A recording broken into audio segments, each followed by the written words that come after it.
할렐루야로 맞아주시기 바랍니다. 할렐루야.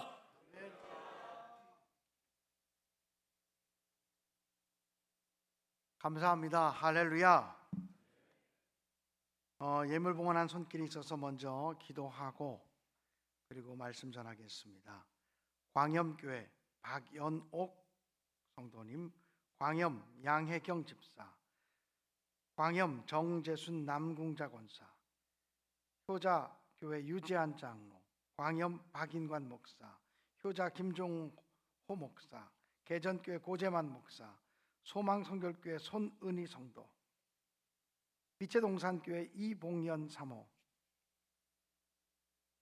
광염교회 이진주 사모, 광염교회 정승열 박혜림 집사, 손수정 성도, 광염 정건우 장로, 윤은옥 권사. 기도하겠습니다. 거룩하신 아버지 하나님, 감사합니다. 오직 주의 은혜와 사랑으로 충만케 하심을 감사합니다. 이 시간도 주님이 베푸실 은혜를 사모하며 받은 은혜를 또한 감사하며 귀한 예물을 봉헌한 손길이 있습니다. 이분들의 이름을 기억하시옵소서. 이분들의 이름을 복받을 이름으로 성별시켜 주옵소서. 성령 충만함을 주옵소서. 이 밤에 더 큰 은혜 베풀어 주옵소서. 존귀하신 예수님의 이름으로 축복하며 기도드리옵나이다. 아멘. 제가 앞으로 가서 만나겠습니다.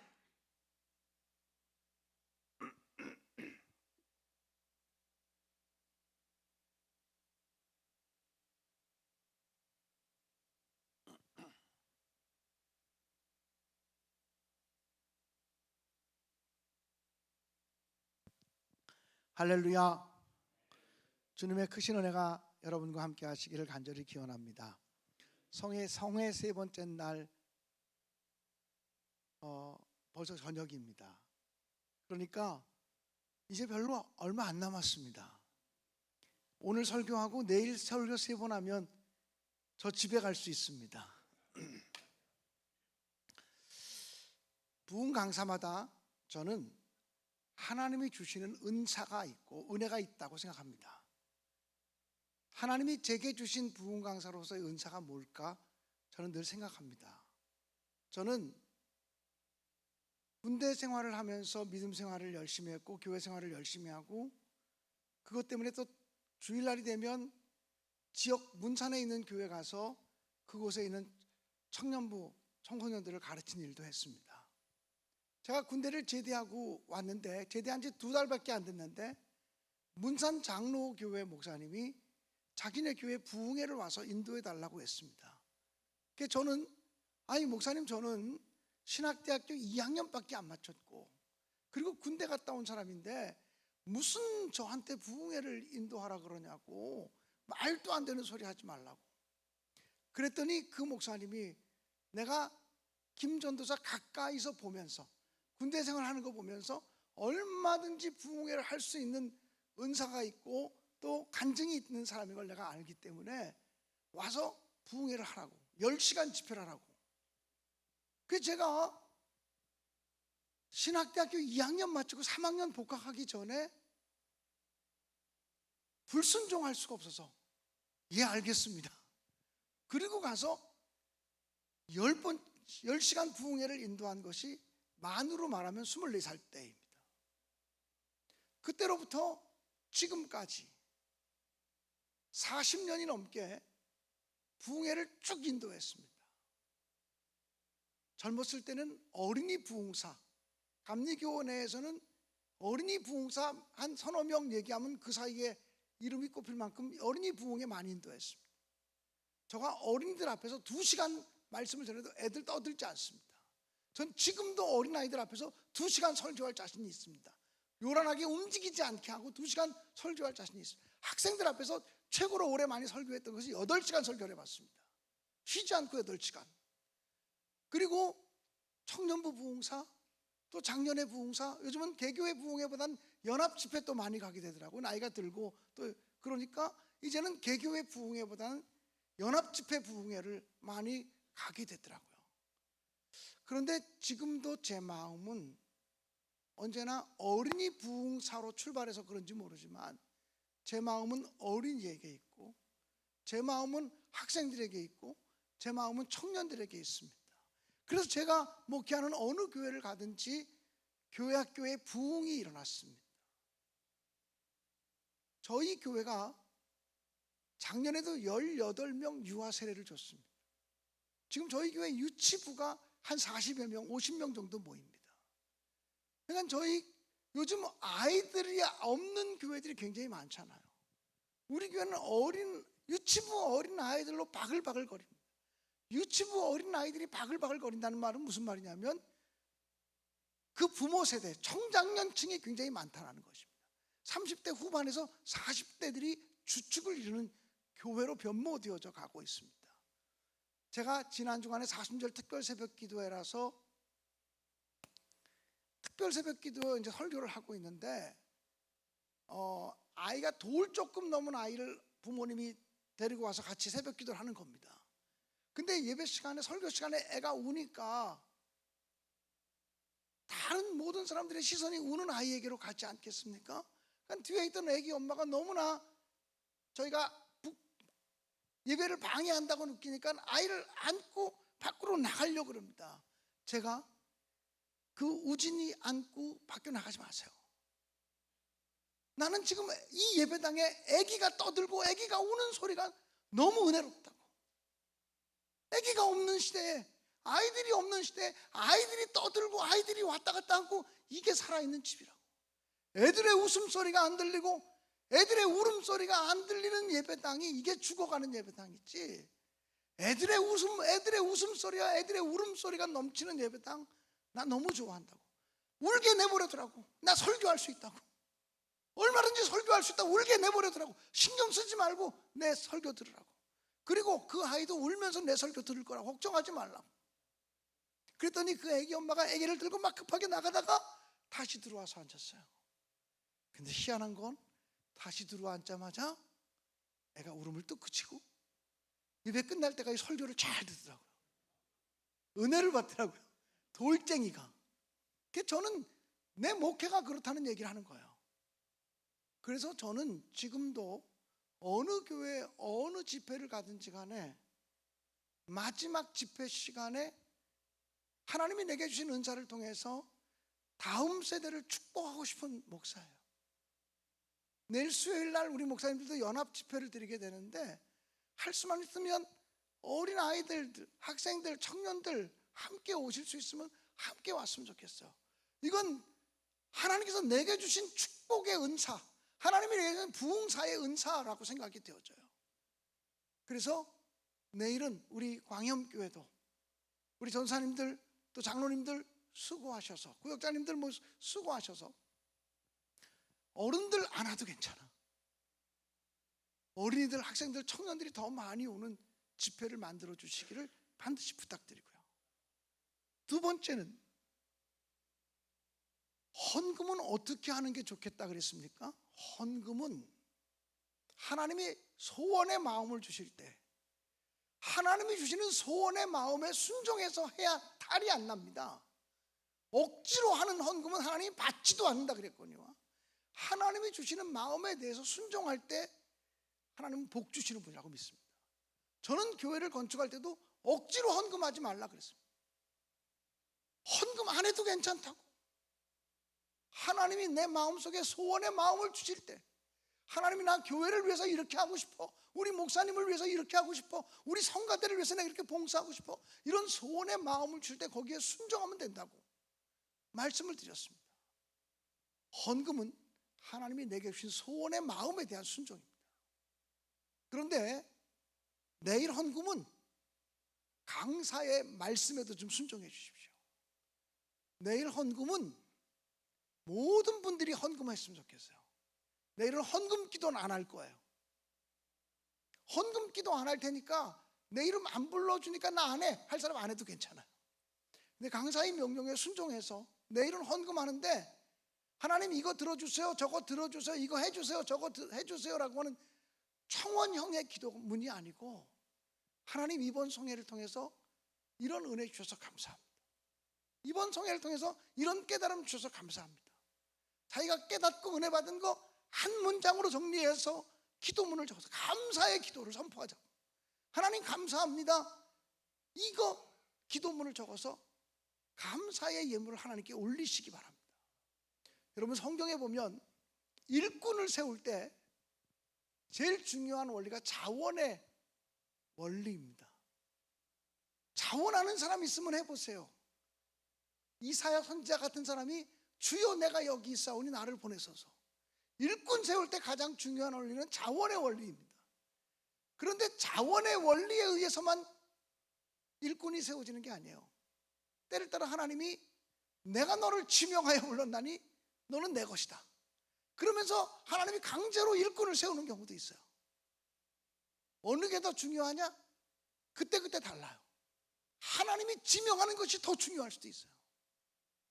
헌금도 역시 마찬가지예요. 내가 자원하는 마음으로 드릴 때도 있지만 영적 지도자의 명령에 말씀에 순종해서 드리는 것도 이것도 축복이라고 생각해요. 제가 감사한 건 이번에 우리 CCF 목사님 만나서 첫 인사를 하는데 어떤 목사님이 그렇게 말씀하셨어요. 우리 집회에 강사님으로 오셨으니 이 3박 4일 동안은 목사님이 우리의 담임 목사님이십니다. 목사님의 말씀을 저희들이 기쁘게 듣겠습니다.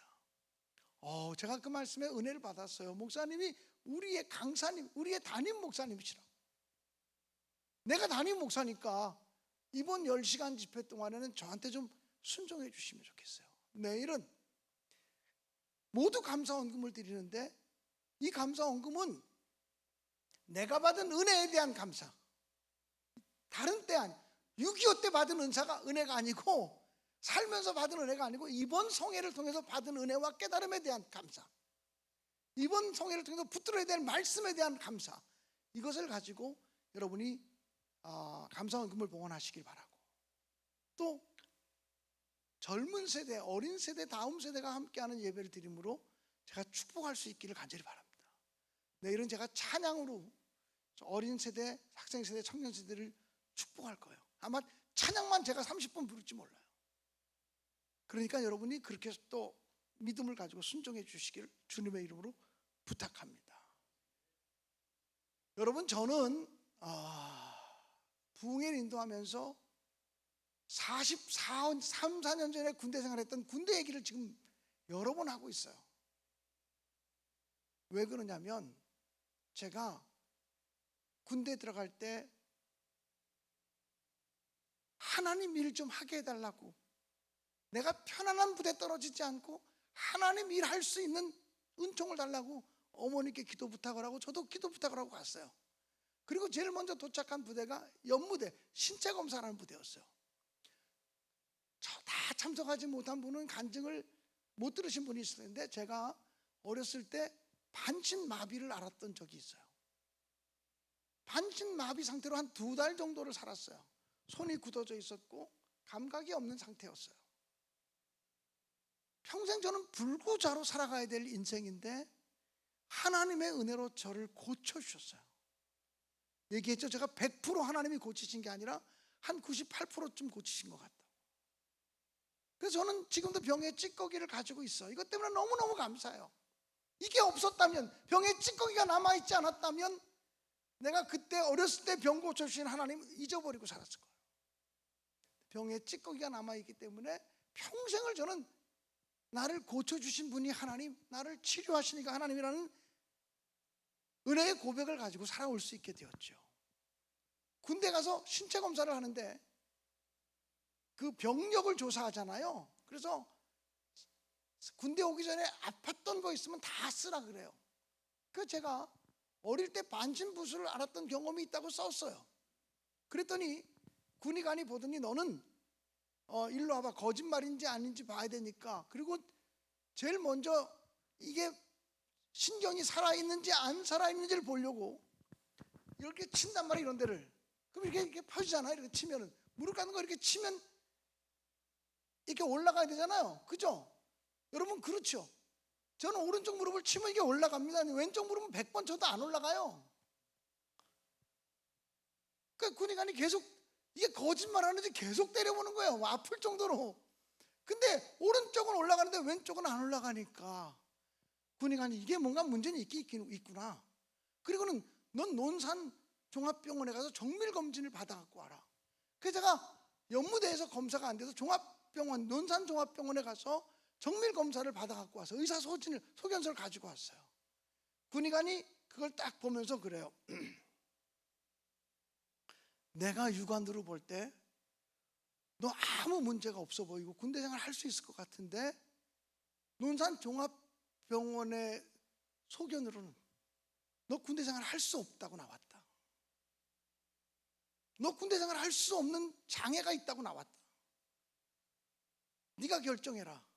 너 군대로 갈래? 집으로 갈래? 그렇게 묻더라고요. 여러분, 그렇게 물으면 100명 중에 101명이 다 뭐라고 대답하겠어요? 집에 간다 그러잖아요. 너 군대로 갈래? 너 집으로 갈래? 그렇게 묻는 거예요. 근데 그 순간 이게 바보지. 너무 순진해서 그렇지.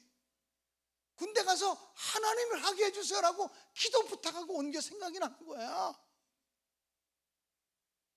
그래서 그 부탁을 우리 엄마한테만 부탁한 게 아니라 내가 종교감리교에서 신앙생활 하다가 군대 갈 때 그때 내 교육 목사님이 권호서 목사님, 춘천중학교 다니면서 권호서 목사님한테도 그 부탁하고 나오고 그 종교교회 장로님들, 부목사들, 담임 목사님, 나원영 감독 이런 분들에게도 그 부탁하고 나왔었거든. 군대 가서 하나님을 하게 해주세요. 근데 군대 가서 퇴짜 맞고 쫓겨나왔다는 게 말이 안 되더라고. 그래서 제가 저 군대 가겠습니다 그랬어요. 이 바보가. 그랬더니 군의관이 좋았어. 손 내밀어. 그래서 손 내밀니까 합격 빵 찍어가지고 제가 군복을 지원받고 논산훈련소로 가서 군대 생활을 시작했단 말이에요. 세상에 이런 바보가 어디 있어? 이런 미련한 사람이 어디 있어? 지금 생각해도 이렇게 미련한 사람이 어디 있나 싶어요. 그래서 그런지 하나님이 군대에서 정말 살아계신 하나님, 정말 역사하신 하나님, 나와 동행하신 하나님, 어떤 순간에 나를 붙잡아 주시고 버리지 않는 하나님, 확실히 만나고 확실히 경험하는 놀라운 축복을 주신 줄로 믿습니다.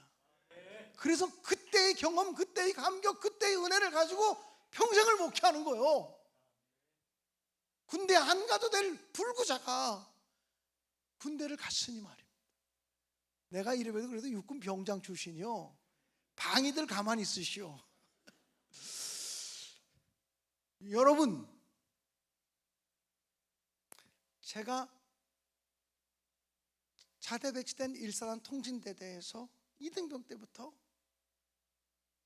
월, 화, 수, 목 내후반 예배를 인도하고 금요일 날 대대 간부들하고 성경 공부하고 예배 드리고 주일날 사단교회 가서 설교하고 일주일에 적어도 7번 이상을 설교하면서 이등병 때부터 신앙생활을 시작을 했어요. 그러나 군종사병은 아니야. 나는 통신병이지. 제가 군대 생활을 한 15개월쯤 했는데 상병 달고도 한 4개월 정도 더 한 거예요. 15개월쯤 군대 생활을 했는데 사단 군종 참모이신 정여성 목사님이 나를 부르더니 1사단 58 포병대대, 문산에 있는 파평리에 있는 1사단 58 포병대대 군종 전도사가 제대하게 되었으니 네가 그 부대로 전출 가서 그 부대에서 군종 사병을 하면 어떻겠냐 그래요. 여러분, 사병들이요 한 부대에서 한 15개월쯤 있으면 그 부대가 제일 편한 부대예요. 그 상병쯤 돼서 부대 옮겨가면요 어떤 험한 사람 또 만날지도 모르고 인간관계 또 새로 해야 되고 이게 되게 복잡하거든요. 그런데 제 마음속에 나는 담임 목사님 말씀에는 언제나 순종한다 이 믿음이 있었어요. 내가 적어도 군대에 있을 때 내 담임 목사는 사단교회를 나가고 있어요. 사단 군종 참모이신 정여성 목사님, 장로교 목사님이지만 그분이 내 담임 목사님이지. 나는 목사님이 하라는 대로 순종하겠습니다 그렇게 얘기를 했어요. 그랬더니 내 생각엔 네가 통신대대에 있는, 네가 군종사병이 아니니까 통신대대에 있을 게 아니라 58 포병대대 가서 거기서 더 하나님의 일을 잘했으면 좋겠다고. 나는 사실 지금 여기서도 군종사병은 아니지만 충분히 하나님의 일을 하고 있는데 저희 담임 목사님인 군종참모가 다른 부대로 전출 가라 그래서 부대에서 허락하시면 가겠다고 그랬어요.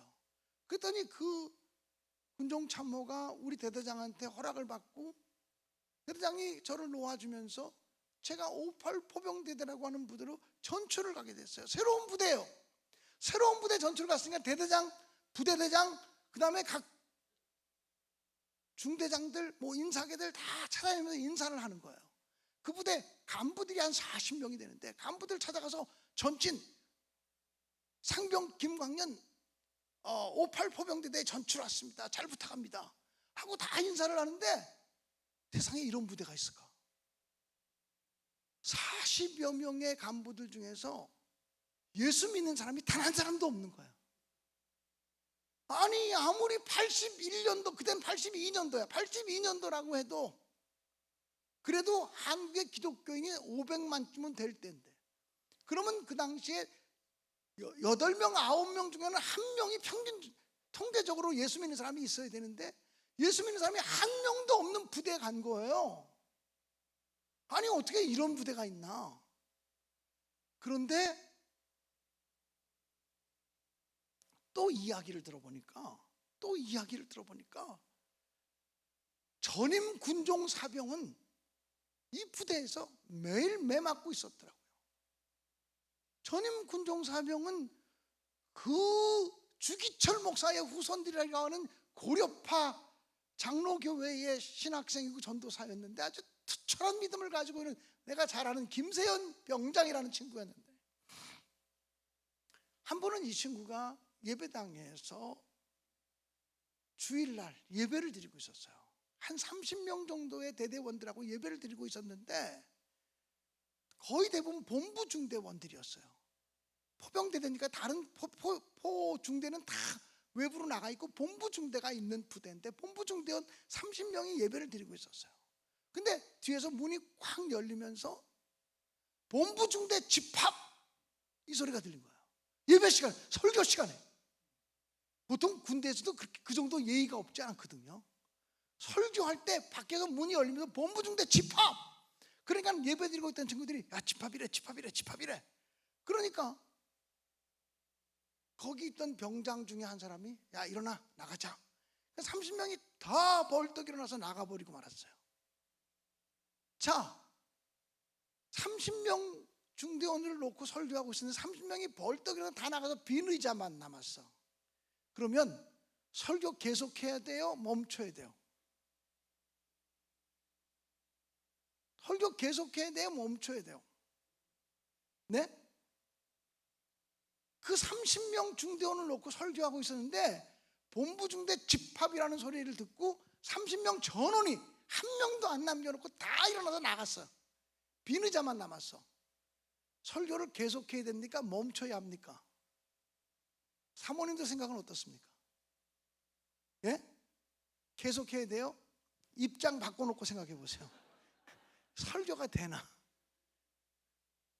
이 저의 전임 군종 사병이었던 김세현 병장이라는 친구는 강단에 엎드려서 억울해서 눈물 콧물을 쏟으면서 하나님 이럴 수가 있습니까? 아무리 군대라도 이럴 수가 있습니까? 종교의 자유가 있는데 아무리 군대라도 예배 시간에 설교하는 시간에 이런 예배를 방해하는 이런 부대가 어디 있습니까? 라고 눈물로 통곡하며 기도하는데 조금 있다가 집합을 걸었던 본부중대 인사계가 뚜벅뚜벅 군합발을 신고는 요즘 이런 게 아니고 옛날엔 카페트 갈아서 다 신발 벗고 올라오던 강대상인데 군합발로 강단 위에 올라와서 기도하고 엎드려 기도하고는 군종사병의 머리를 잡고 강대상에 짓찍이면서 야 이 자식아 너는 본부중대 집합이라는 소리 못 들었어? 그리고 일으켜 세워서 강대상에서 따귀를 때리고 강대상에서 조인트를 까고 강대상에서 구타하고 직접 이 강대상에서 구타하고 멱살 잡고 끌고 나가서 작업 반장시켜서 내보낸 부대가 그 부대란 말이에요. 하나님이 왜 나같이 겁 많은 사람을, 여러분 눈 큰 사람만 겁 많은 게 아니라요 눈이 와이사추 단축구멍 같은 나도 겁이 많아요. 우리 집사람이 저보고 왜 당신은 그렇게 겁이 많냐 그래요.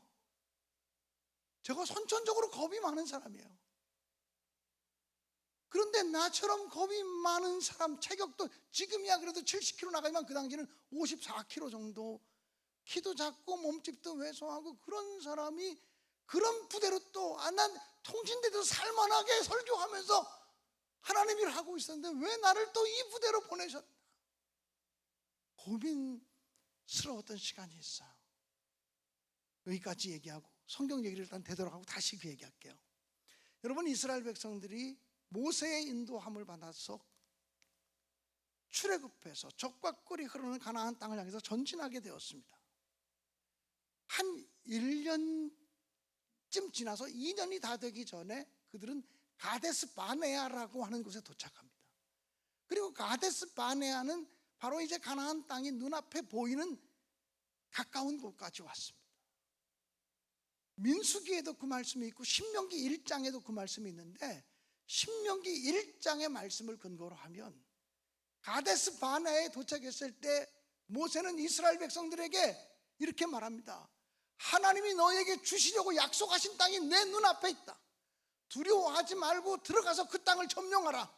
두려워하지 말고 들어가서 그 땅을 차지하라. 이렇게 명령을 내립니다. 그런데 이스라엘 백성들의 두령들, 이스라엘 백성들의 지도자들이 모세를 찾아와서 말합니다. 우리가 그냥 들어가서 점령하지 말고 우리가 대표자 몇몇 사람을 정탐꾼으로 뽑아서 그들을 들여보낸 다음에 정탐하고 나온 다음에 그 땅을 점령하면 어떻겠습니까? 모세가 그 얘기를 듣고 나니까 그 말이 맞는 것 같아. 그래서 모세가 그래 너희들의 말대로 그렇게 하자. 그리고 이스라엘 백성들의 말을 수용하고 받아들인 겁니다. 그래서 12명의 정탐꾼을 뽑아가지고 12명의 정탐꾼에게 가나안 땅에 들어가서 하나님이 우리에게 주시려고 하는 땅에 들어가서 40일 동안 그 땅을 정탐하고 오라고 얘기합니다. 그래서 12명의 정탐꾼이 가나안 땅에서 40일을 정탐하고 있습니다. 가데스 바네아에서 있는 이스라엘 백성들은 곧 들어가게 될 땅에 대한 기대를 가지고 있으면서 정탐꾼들이 와서 좋은 보고를 해주기를 기다리고 있었습니다. 드디어 40일이 지나고 12명의 정탐꾼이 돌아와서 정탐 보고대회를 여는 거예요. 사람들의 마음에 기대가 가득 차 있었을 거예요. 그런데 12명의 정탐꾼 가운데 10명의 정탐꾼이 서서 보고합니다. 우리가 두루다니며 정탐한 땅은 사람을 죽이는 땅입니다. 범인을 삼키는 땅입니다. 그리고 그 땅을 악평했다 그랬어요. 성경의 표현 그대로 말하면 그 땅을 악평하면서 그 땅은 사람을 죽이는 땅이다. 우리가 그 땅에 들어가면 다 죽는다. 우리가 그 땅에 들어가면 다 죽는다. 우리 힘으로, 우리 능력으로, 우리 군사력으로, 우리 경제력으로 우린 죽었다 깨나도 그 땅을 차지할 수 없다. 그 땅의 사람들은 얼마나 기골이 장대한지. 고대 네피림 족속, 거인 족속의 후손이고 아낙자손의 후손들을 보았다라고 말합니다. 고대 세계로부터 아낙자손의 후예들은 거인 족속들. 그 땅은 거인 족속들이 살고 있는 땅이기 때문에 우리가 바라보니 우리는 그들의 발밑에 붙어있는 메뚜기처럼 보였다고 얘기를 했습니다. 이제 가나안 땅에 다 도착했네, 이제 가나안 땅을 차지할 수 있겠구나 생각하며 기대에 한껏 부풀어 있던 이스라엘 백성들은 가나안 땅을 악평하는 10명의 정탐꾼들의 보고와 그 땅은 사람을 죽이는 땅이라고, 그 땅에 들어가면 다 죽는다고, 그 땅에 들어가면 우리 자식들 다 죽는다고 하는 이야기를 듣고서 어둠의 영이 온 이스라엘 백성 속에 임하기 시작했습니다. 안 되겠구나. 왜 그러면 모세가 우리를 여기까지 인도해서 우리를 여기서 다 죽게 만들지? 왜 우리 자식들까지 다 죽게 만들려는 거지? 이러면서 하나님을 원망하고 모세를 원망하기 시작합니다. 근데 아직도 보고하지 않은 두 사람이 남아 있습니다. 여호수아와 갈렙입니다. 여호수아 갈렙이 자기들의 얘기를 하고 싶은데 그 이스라엘 백성들이 혼란스러워서 얘기할 수가 없습니다. 자기들의 옷을 찢으며 우리의 얘기도 좀 들어보라고, 우리도 보고할 게 있다고 옷을 찢으며 과격하게 행동하면서 백성들을 조금 안정시킨 다음에 여호수아와 갈렙이 나가서 보고합니다. 우리가 40일 동안 두루 다니며 정탐한 그 땅은 젖과 꿀이 흐르는 땅이었습니다. 그리고 우리는 분명히 보았습니다. 그들을 지키는 그들의 신은 그들에게서 떠났다는 것과 하나님이 우리와 함께 하심을 보았습니다. 이렇게 보고를 했습니다. 이렇게 얘기할 때는 아멘을 해주면 강사가 좀 피를 받아요. 다시 얘기합시다. 준비하세요. 여호수아 갈렙은 이렇게 말합니다. 우리는 40일 동안 그 땅을 들어가면서 두루 정탐하며 보았습니다. 그 땅은 젖과 꿀이 흐르는 땅이었습니다. 우리는 우리의 두 눈으로 똑똑히 보았습니다. 그들을 지키는 그들의 신은 그들에게서 떠나갔다는 것과 하나님이 우리와 함께하고 있음을 보았습니다. 이렇게 말했습니다.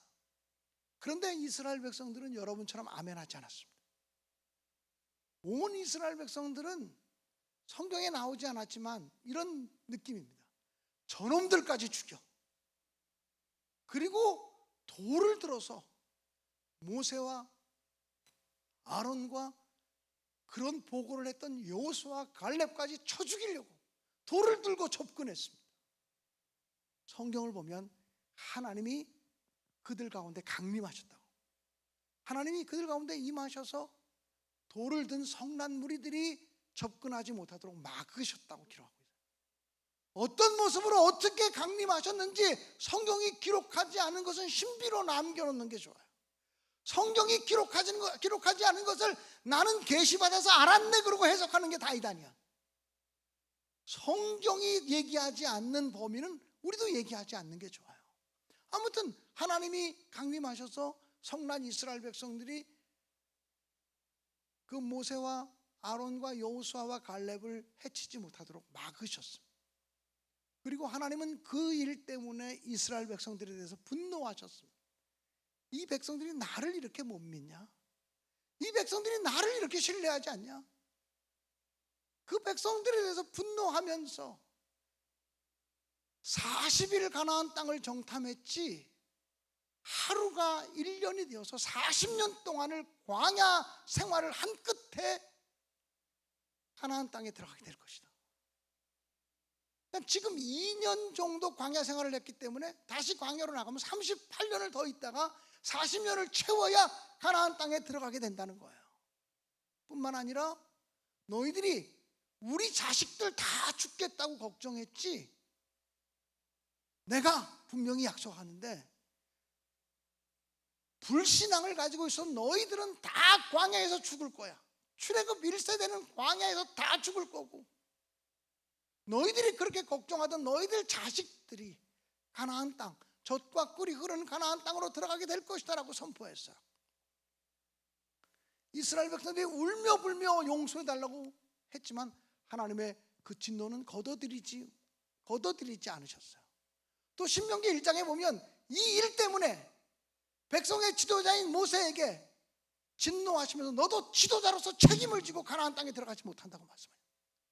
너가 지도자이기 때문에, 지도자는 책임지는 자리이기 때문에 사고 나면 지도자가 책임지는 거예요. 너는 지도자로서 책임을 지고 너도 가나안 땅에 들어가지 못할 것이라고 신명기 1장은 아주 명백하게 말씀하고 있어요. 여러분, 이스라엘 백성들이 그 가데스 바네아에서 하나님 보시기에 합당한 믿음으로 반응했다면 젖과 꿀이 흐르는 가나안 땅에 당장이라도 들어갈 수 있었어요. 그런데 그 축복이 정확하게 말하면 38년 뒤로, 또 폭넓게 얘기하면 40년 뒤로 연기가 되었어요. 그들이 믿음으로 반응했다면 나로부터 그 땅을 차지할 수 있었어요. 나는 광야에서 지질이 고생하고 죽다가 내 자손들만, 내 후손들만 가나안 땅에 들어가게 됐어요. 여러분에게 묻습니다.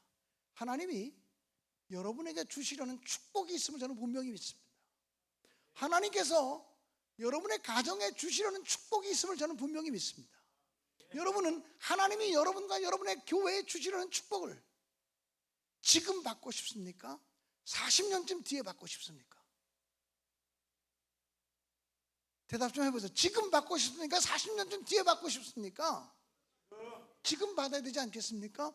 여러분은 하나님이 우리와 우리 교회에 주시려는 복을 나로부터 받기 원합니까? 나는 지질이 고생하고 죽고 내 후손들만 받게 하고 싶습니까? 나로부터 받고 싶지 않습니까? 나로부터 하나님의 축복을 받을 수 있으려면 어떻게 해야 됩니까? 왜 그들은 지금이라도 받을 수 있는 축복을 40년 뒤로 그 축복이 연기되었을까요? 하나님의 약속이 취소된 건 아니에요. 연기된 거예요. 받을 자격이 없기 때문에 연기된 거예요. 하나님의 약속은 취소되는 법이 없어요. 연기될 따름이에요. 믿음의 준비가 안 되면 연기될 따름이에요. 지체될 따름이에요. 나로부터 받을 수 있는 축복과 은총이, 나는 광야에서 지질이 고생하다 죽고 내 후손들에게 그 축복이 넘어갔다고 성경은 말해요. 우리가 어떻게 하면 나로부터 하나님의 은총과 축복을 받을 수 있을까요? 왜 이스라엘 백성들이 그 축복이 지연되고 연기되게 되었을까요? 이스라엘 백성들이 젖과 꿀이 흐르는 가나안 땅에 바로 들어가지 못한, 축복을 차지하지 못한 이유는 무엇일까요? 무엇보다 첫째, 그들이 하나님을 온전하게 신뢰하지 못했습니다. 그들이 하나님을 온전하게 믿고 의지하고 신뢰하지 못했습니다. 하나님을 온전히 신뢰하지 못하면 두려움과 공포에 사로잡히게 됩니다. 그들은 가나안 사람들을 두려워했습니다. 그들은 가나안 땅에 살고 있는 네피림 족속들, 아낙 자손들, 거인 족속을 두려워했습니다. 사랑하는 여러분, 하나님을 온전히 신뢰하느냐, 온전히 신뢰하지 못하냐가 너무 중요합니다. 저는 우리가 신앙생활하고 교회생활을 하면서도 하나님을 온전히 신뢰하는 믿음으로 살지 못할 때가 너무 많다고 하는 생각을 갖습니다. 다 내 생각과 내 경험과 내 방식으로 살아가려고 하니까 하나님이 역사하지 않습니다. 믿음으로 하지 않습니다. 내 생각대로 합니다. 믿음으로 하지 않습니다. 내 경험을 따라합니다. 믿음으로 하지 않습니다. 내 지식을 따라합니다. 그래서 교회에서 내 생각에는요, 내 경험을 따라가지고 말하자면요, 이런 소리가 넘쳐나는 것입니다. 제가 58 포병대대 이제 군종 사병이 되어서 그 부대 가서 40명의 간부들을 만났지만 아무도 예수 믿는 사람이 없었습니다. 저의 전임 군종 사병은 설교하다 말가 예배 드리고 설교하다가 예배가 중단되고 강단에서 기도하다가 일어나서 딱이 맞고 멱살 잡히고 끌려가서 작업반장으로 끌려갔던 부대. 왜 하나님이 나를 그 부대에 보내셨는지 저는 두려웠습니다. 그런데 제가 아침에 군인들이 일어나면 이렇게 아침밥을 먹고 나면 군인들이 연병장에 이렇게 집결하거든요. 본부 중대원들이 연병장에 집결하면 본부 중대 인사계라고 하는 분이 나와서 뭐 이렇게 얘기합니다. 최소 근무자 나와. 최소 근무자라고 하는 게 뭐냐면 꼭 해야 될 일이 있는 사람 나와, 그런 겁니다. 꼭 해야 될 일이 있는 사람 옆에 나와서, 그러면요 사람들이 쭉 나갔습니다. 넌 뭐야? 예, 저는 지금 1초소 보초병이라 보초소로 가야 됩니다. 그래? 그럼 보초소로 가. 넌 뭐야? 예, 저는 인사과 상황병이기 때문에 인사과 가서 근무해야 됩니다. 가. 넌 뭐야? 저는 정복과 상황병이라 정복과 가서 근무해 가야 됩니다. 그래, 너 가. 넌 뭐야? 예, 저는 오늘부터 휴가입니다. 그래, 고생했어. 휴가 잘 갔다 와. 너는 뭐야? 예, 저는 오늘 외박을 맡았습니다. 외출하게 돼 있습니다. 그래, 잘 갔다 와. 넌 뭐야? 저는 죄송합니다. 몸이 아파서 의무대 가야 합니다. 꾀병하냐? 정말 아픕니다. 그래, 의무대 잘 갔다 왔고 치료받고 와. 뭐 이런 식으로 하나하나 꼭 할 일이 있는 사람 나와 섭니다. 근데 그럴 일이 없는 사람은 거기 남아 있으면 그 사람들이 이제 작업도 시키고 뭐 이러는 겁니다. 그런데 최소 근무자 나와 그러면 저도 언제나 나가서 섰습니다. 그러면 내 순서가 되면 넌 뭐야? 그럽니다. 예, 저는 군종사병이라 교회 가서 기도해야 되겠습니다. 인사계라고 하는 사람이 제가 볼 때 키가 한 185쯤 되는 굉장히 안악족소 같은 사람이었습니다. 185쯤 되고 주먹이, 손이 아마 저 손보다 2배는 컸던 것 같습니다. 이 사람이 그 당시는 구타가 있을 때입니다. 그냥 딱이 한 대가 올라옵니다. 이 자식이 정신 못 차리네. 지금 무슨 일요일도 아니고 무슨 예배 드리는 안데 무슨 교회 가서 기도한다 그래. 때립니다. 딱 맞고 일어나서 그래도 교회 가서 기도해야 되겠습니다. 그러면 이 자식 봐라. 그리고 주먹, 군악발로 이런 조인트가 확 때리네요. 여러분 군악발로 정강이 맞으면 얼마나 아픈 줄 알죠? 팍 쓰러져서 떼굴떼굴 구릅니다. 들어가지 못해 딱 일어나서 그래도 교회 가서 기도해야 되겠습니다. 그러면 또 군악발이 날라옵니다. 또 한 대 맞고 일어나서 그래도 교회에다 가야 되겠습니다. 그 많은 병사들이 있는 데서 계속 얘기하니까 인사계가 자기 권위가 안 쓰잖아요. 알았어, 가! 그렇지 않아요? 그러면 전진 감사합니다. 그리고 예배당으로 막 뛰어갑니다. 예배당 뛰어들어가서 그 조그마한 콘센트 막사의 허름한 예배당입니다.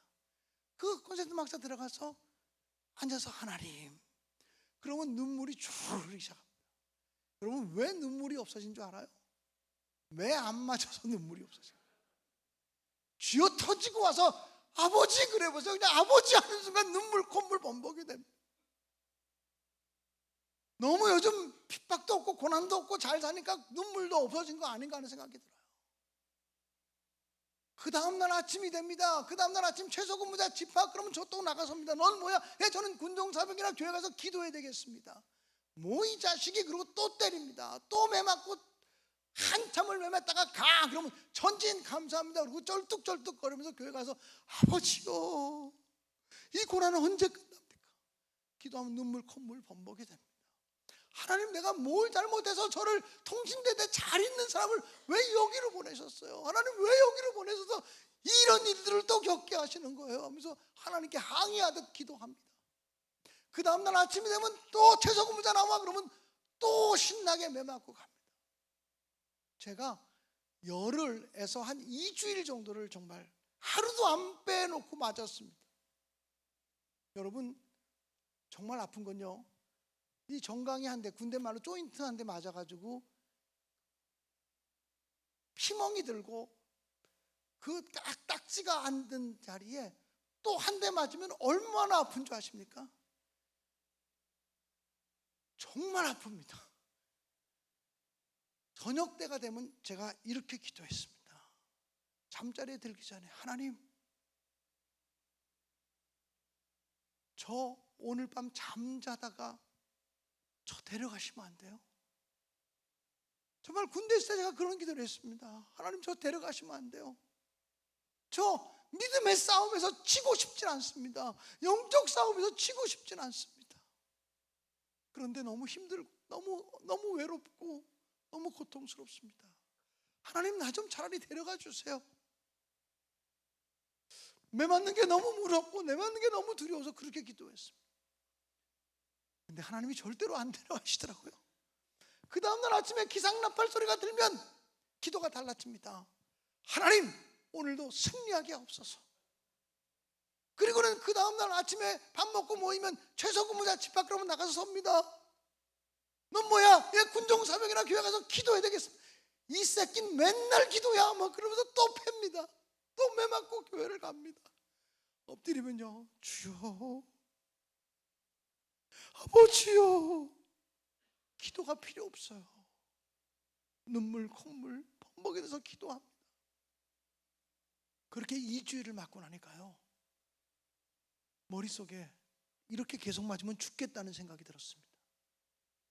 그렇다고 내가 인사하게 죽게 해달라고 기도할 수는 없는 거잖아요. 그래서 하나님, 어떤 방법이 있습니까? 좀 더 목숨 걸고 내가 기도해야 되겠습니다. 그리고는 마음속에 목숨 걸고 하는 기도가 금식 기도 아니겠어요? 내가 금식 기도해야 되겠다. 근데 금식 기도하려면 밥을 굶으면서 기도해야 하는데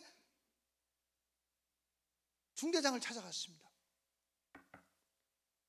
전진, 중대장님, 용무가 있어 왔습니다. 뭐야?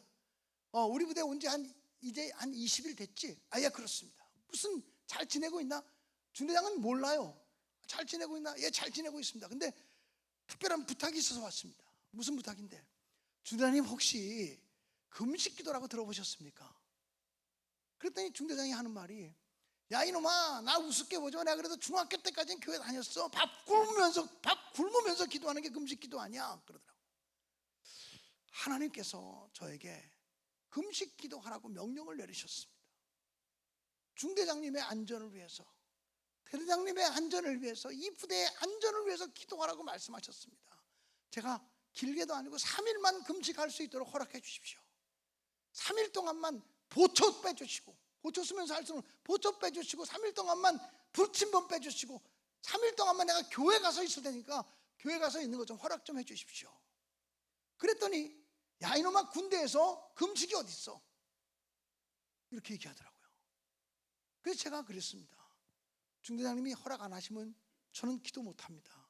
그런데 하나님이 저에게 꼭 중대장님의 안전을 위해서 기도하라고 명령하셨거든요. 중대장님에게 이거 허락하지 않으면 중대장님에게 어떤 일이 있을지 모릅니다. 그랬더니 중대장님이 이 자식이 나 협박하네? 아니, 협박이 아니고 그건 허락하고 안 하고는 중대장님 마음이십니다.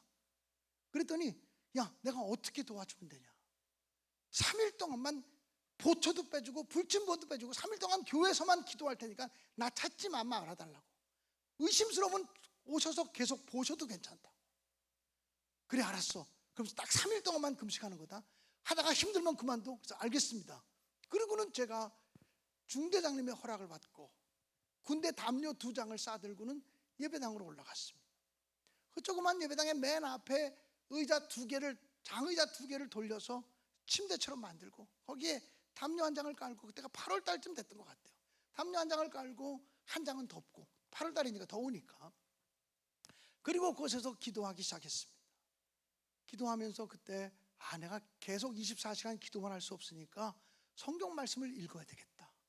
그때 그래서 마태복음, 마가복음, 누가복음, 요한복음을 읽었습니다. 그런데 핍박받고 고난받을 때 읽는 마태, 마가, 누가, 요한복음은 무엇과도 상상할 수 없는 생명의 말씀이었습니다. 그때 말씀을 읽으면서 막 마음에 감동이 오고 은혜가 오는 것들을 다 적어 내려갔습니다. 저는 지금도 가끔 그 노트를 꺼내봅니다. 내가 군대 생활하면서 금식하면서 마태, 마가, 누가, 요한복음을 읽으면서 받았던 감동을 적었던 노트를 지금도 종종 꺼내보곤 합니다. 둘째 날 기도를 저녁 12시가 넘은 시간이었던 것 같아요. 12시가 넘은 시간이었는데 이 대대에서는 대대장님이 다 퇴근하고 일과 이후 시간이 되면 그 밤중에 일어나는 일들을 책임지는 일직사령, 일직사관, 일직사령이 세워집니다. 아무도 없는 때에 부대를 책임지는 당직자죠. 보통 대위 또는 소령 이런 사람들이 대대부에서는 일직사령으로 세워지는데 그때 군수과장인가 하는 사람이 일직사령이 돼서 12시가 넘은 시간에 본부 중대가 잘 있는지 사고가 나지 않는지를 이렇게 방문을 했습니다. 그럼 그 내무반에 방문하면 불침번을 쓰고 있던 사람이 긴장해서 종례를 붙입니다. 그러면 본부 중대 상황판 가져와봐. 그 상황판을 딱 가져오면 거기에 뭐라고 적혀있냐면 본부 중대원이 예를 들면 80명이면 본부 중대원 80명, 휴가자 5명, 외박자 2명, 의무대 3명, 그러면 10명 빠지지 않습니까? 지금 보초 쓰는 사람 5명, 지금 상황병으로 근무하는 사람 5명, 그러면 이제 또 10명 빠지니까 60명, 그럼 취침인원 60명 이렇게 적혀 있거든요. 그러면 60명 취침인원이 맞는지 다 가리면서 잠자고 있는 그 사병들의 머리를 셉니다. 하나, 둘, 셋, 넷, 다섯. 그리고 총 60개가 지금 거기 있는지 60개 총이 있는지를 다 헤아리는 게, 그게 매일같이 하루에도 3-4번씩 하는 일이에요. 근데 총기 잃어버리면 큰일 나니까, 한 사람이라도 잃어버리면 탈영이니까 그걸 계속 점검하는 겁니다. 근데 본부 중대 상황판 가져와 그래서 딱 가져왔는데 휴가 몇 명, 외박 몇 명, 의무대 몇 명, 지금 보초 몇 명, 그리고 상황병 근무 몇 명, 교회 1명 이렇게 적혀 있거든요. 그러니까 12시가 넘은 시간에 교회 1명 적혀 있으니까 이 사람이 야, 이 시간에 교회는 무슨 일이야? 그러니까 불침번이 얘기합니다. 우리 중대장님이 허락하셔서 군종사병이 지금 교회에서 금식하며 기도하고 있습니다. 그 군수과장은 우리 중대장보다 군대 고참이었습니다. 본부 중대가 말이야 군기가 쏙 빠졌다고 말이야. 군대에서 금식이 어디 있어? 니네 중대장이 허락했다고? 중대장부터 문책해야겠구만. 이러더니 본부 중대가 군기가 빠져가지고 군대에서 있을 일이 있어서는 안 되는 일이 생겼다고. 다 내무만 불 켜. 잠자고 있는데 불이 켜집니다. 다 일어나. 그리고는 엎드려 뻗쳐. 아니 엎드려 뻗쳐가 아니라 발을 관물대 위로 올려. 그리고 주먹 쥐고 엎드려. 내가 군종사병 멱살을 잡고 끌고 올 때까지 가만히 있어. 기합받고 있어. 그리고는요 저를 잡으러 온 겁니다. 저는 기도하고 있으니까 그거 알 길이 없죠. 이 사람이 그 본부 중대에서 제가 있는 교회까지 오려면 큰 군대 연병장을 지나야 돼요. 최전방부대에서는요 아무도 없는 시간에 바람 소리만 나도 느낌이 스산하고 음산한 느낌이 납니다. 그 연병장을 건너오면서 이 사람이 약간 좀 스산한 느낌이 들었는지 교회 도착하기도 전에 약간 장난기도 있는 사람이고, 그래서 큰 소리로 외칩니다. 군종사병 살았니 죽었니? 살았으면 대답하라. 제가 앞에 앉아서 기도하고 있는데 갑자기 벼락 같은 소리가 들립니다. 군종사병 죽었니 살았니? 살았으면 대답하라. 제가 갑자기 살았다고 대답해야 될 필요성을 느꼈어요. 근데 벌떡 일어나서 군화를 신고, 그러나 끈까지는 못 메고 저벅 저 끝에까지 가는 거죠. 그리고는 문을 이렇게 저 문을 안에서 밖으로 여는 거예요. 다시 올라와서 얘기해요. 안에서 문을 밖으로 열어야 되는데 내가 가는 사이에 군수과장이 예배당 앞까지 온 거예요. 그 사람은 문을 열려면 당겨야 되고 나는 문을 열려면 밀어야 돼요. 그 사람이 딱 문고리를 잡고 열려고 하는 찰나인데 제가 있는 힘껏 열어젖혔어요. 확 열어젖히면서 할렐루야 살았습니다. 목청껏 했었어요. 근데 갑자기 그 사람이 이러잖아요. 내가 열려 그러는데 확 열고 나오면 어떻습니까? 깜짝 놀라잖아요. 근데 또 제가 벼락같이 큰 소리로 할렐루야 살았습니다 외치니까 벼락이 치는 줄 알고 우우우 하고 얼굴이 막 창백해지고 하면서 막 넘어지려고 그래요. 제가 군수과장님 왜 그러세요? 왜 그러세요? 붙잡아줬어요. 그랬더니 아니야 기도해. 그리고는 갔습니다. 그리고는 본부중대 가서 내가 가보니까 군종사병이 열심히 기도하고 있더라. 잠자라. 그리고 간 거예요. 제가 3일 동안 금식기도 다 마치고 갔더니 본부중대원들이 묻는 거, 너 때문에 우리 고생했다고, 기합받 잠다가 깨서 고생했다고. 근데 군수과장이 군종사병 멱살을 잡고 끌고 오겠다 그러는데 그냥 왔다고. 무슨 일이 있었냐고 도대체. 그렇게 물어서 그때 그 사건을 알았습니다. 하나님이 0.00001초까지도 지키시는 거예요. 그때 군수과장을 깜짝 놀래게 뒤집어지게 만들어지지 않았으면 그런 일이 생기지 않았을 거예요. 이건 내가 한 일이 아니라 하나님이 맞춰주신 일이에요. 그러고 나니까 나를 때리는 것이 멈춰졌어요. 하나님 감사합니다 그랬어요. 근데 일주일 지나고 나니까 또 때리기 시작해요. 일주일 안 맞다가 또 맞으니까 더 힘들어요. 그래서 하나님께 또 와서 기도했어요. 하나님 어떻게 하면 좋아요? 중대장 갖고도 안 되네요. 금식해도 안 되네요.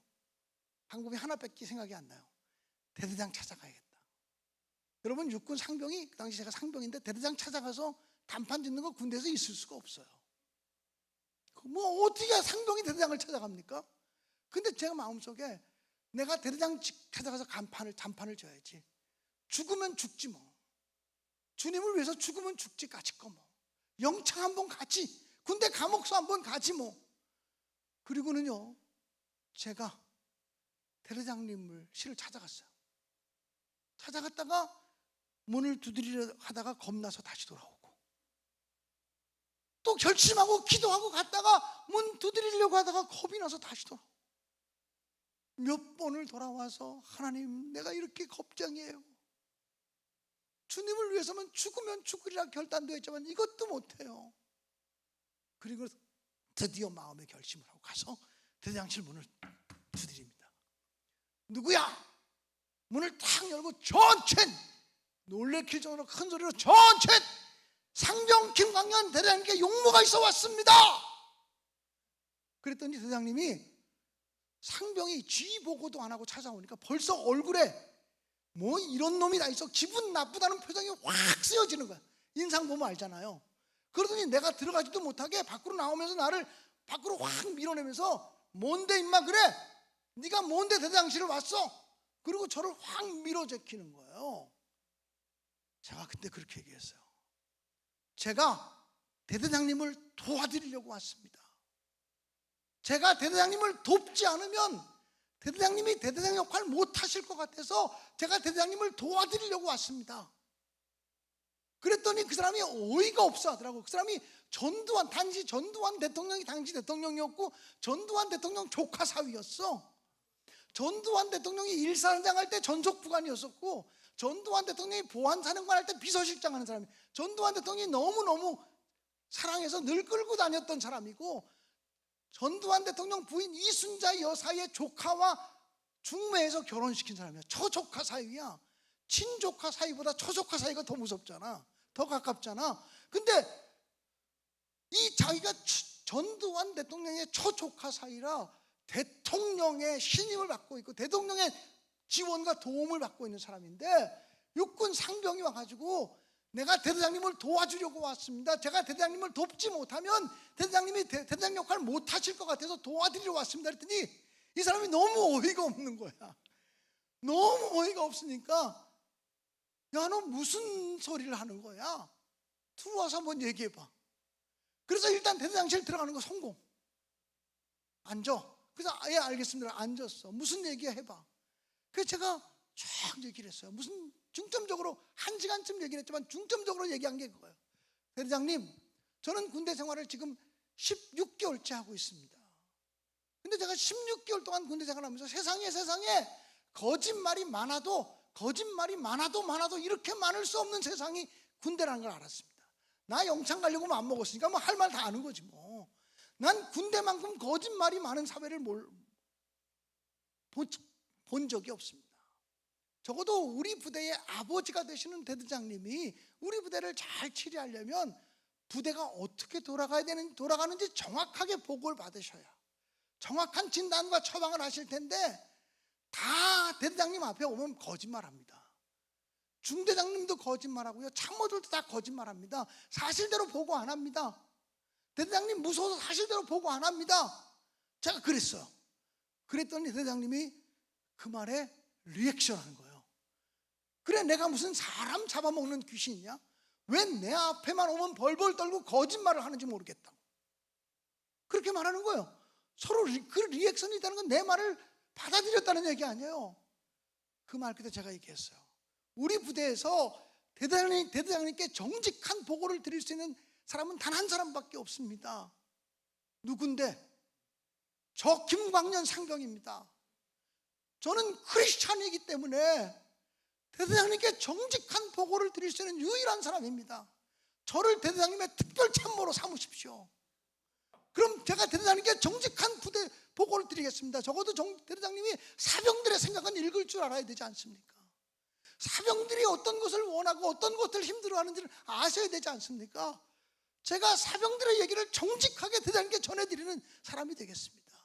저를 믿으십시오. 제가 특별 참모를 저를 삼아주십시오. 제가 정직한 보고를 이 부대에 드릴 수 있는 유일한 사람입니다. 왜? 나는 크리스찬이기 때문입니다. 얘기를 했어요. 그런데 그 대대장이 육사 25기고 하나의 핵심 멤버거든요. 그런데 그 대대장이 그 말을 함과 동시에 야, 너 마음에 든다. 내가 지금까지 군대 생활하면서 너처럼 배짱 있는 놈들 처음 봤다. 야, 너 마음에 든다.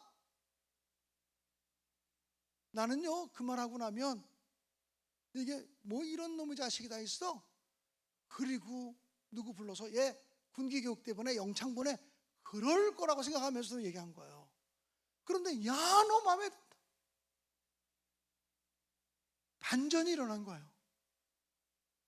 그리고는 내가 너를 어떻게 도우면 좋겠냐, 내가 너를 어떻게 군종 활동하는 걸 네가 어떻게 너를 도우면 좋겠냐.